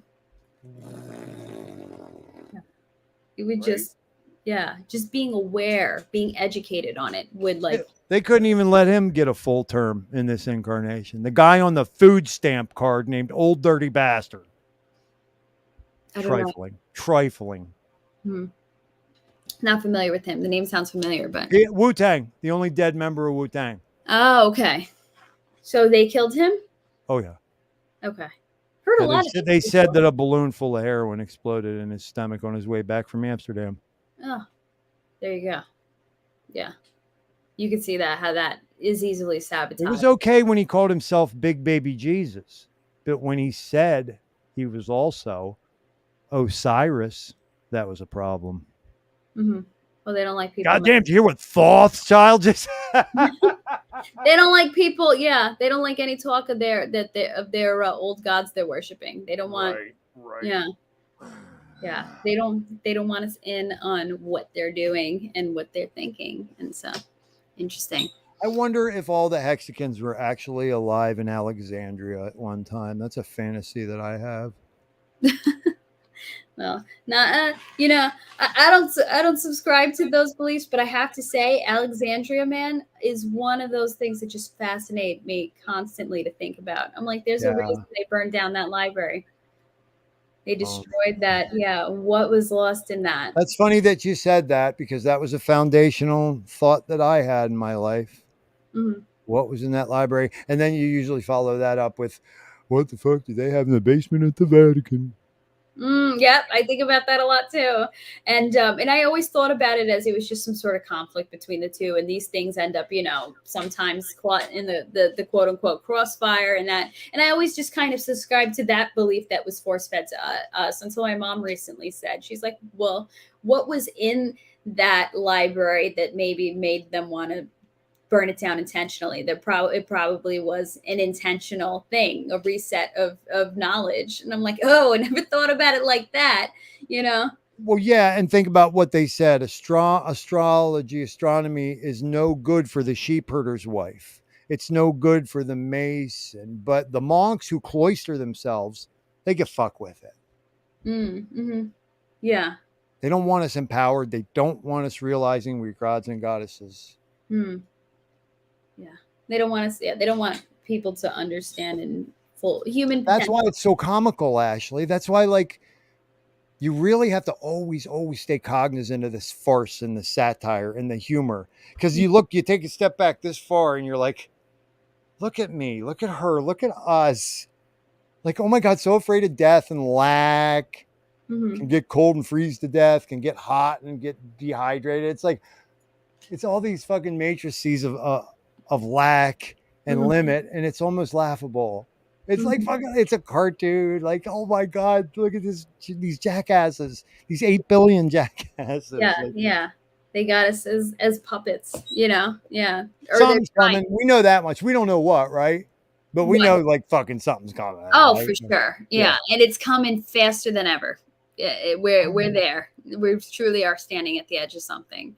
It is now. Now it's cracking me up. Outro ready, waiting to hit play in Prometheus. Are you really going to watch Prometheus Oh, you tonight? see, That I makes do it. me These so level happy. two. That that makes me happy to hear somebody watching Prometheus. Whenever what is the whenever a bell rings, an angel gets his rings. Whenever somebody watches, Ashley smiles internally, and Well, I was going to say, and something about a T-share is in there too. Every time a T-share matures. yeah. Richard Hart is, I don't know. Uh Oh, guys, energy. I heard Mom, like, you guys, thank you for the information at Hexco today because I can't hang as much as I want at certain periods of time.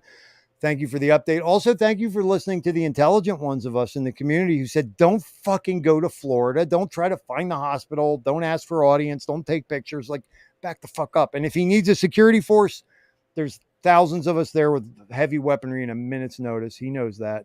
yeah. Yeah, definitely. So we are I think in a most formidable community in crypto, you know.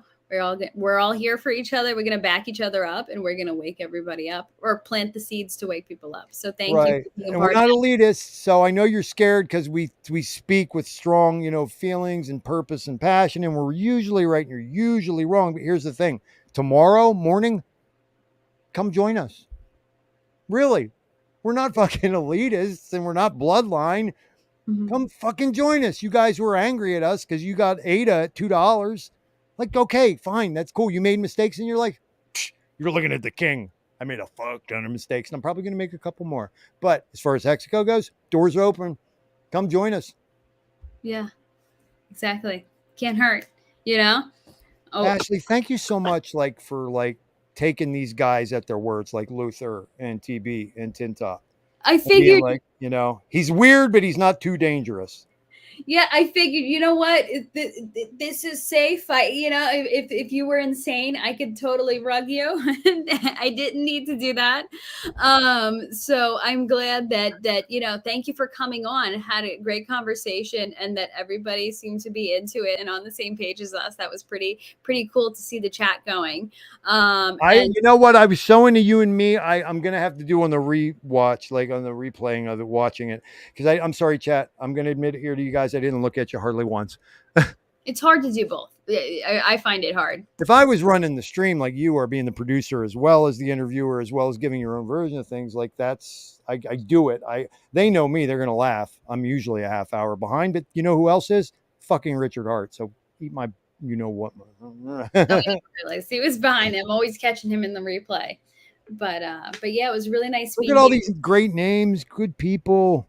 Yeah, it's pretty awesome. I love seeing my my regular friends here, and always happy to see some new faces like I've seen tonight. And I hope we can stream again in the future.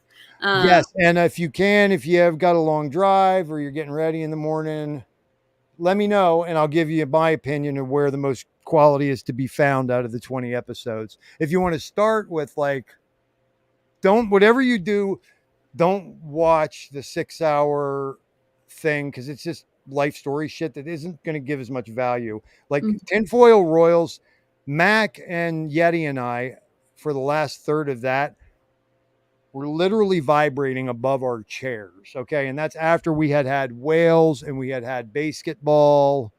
Fuck me. We had Tobelus, you know, brothers come through there.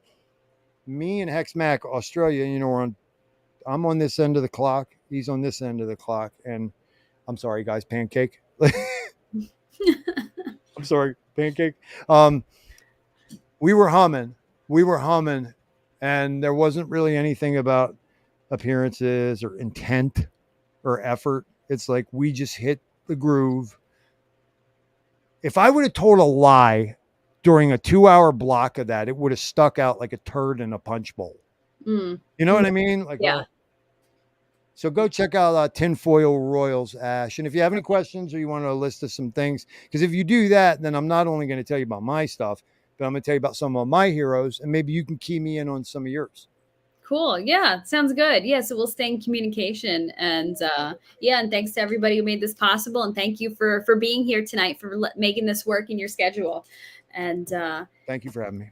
And yeah, and I hope everybody has a good night. And thank you all for being here. And I will see you all next week. Good night, everybody. Yeah, good night, everybody. Hex Q. Bye, guys.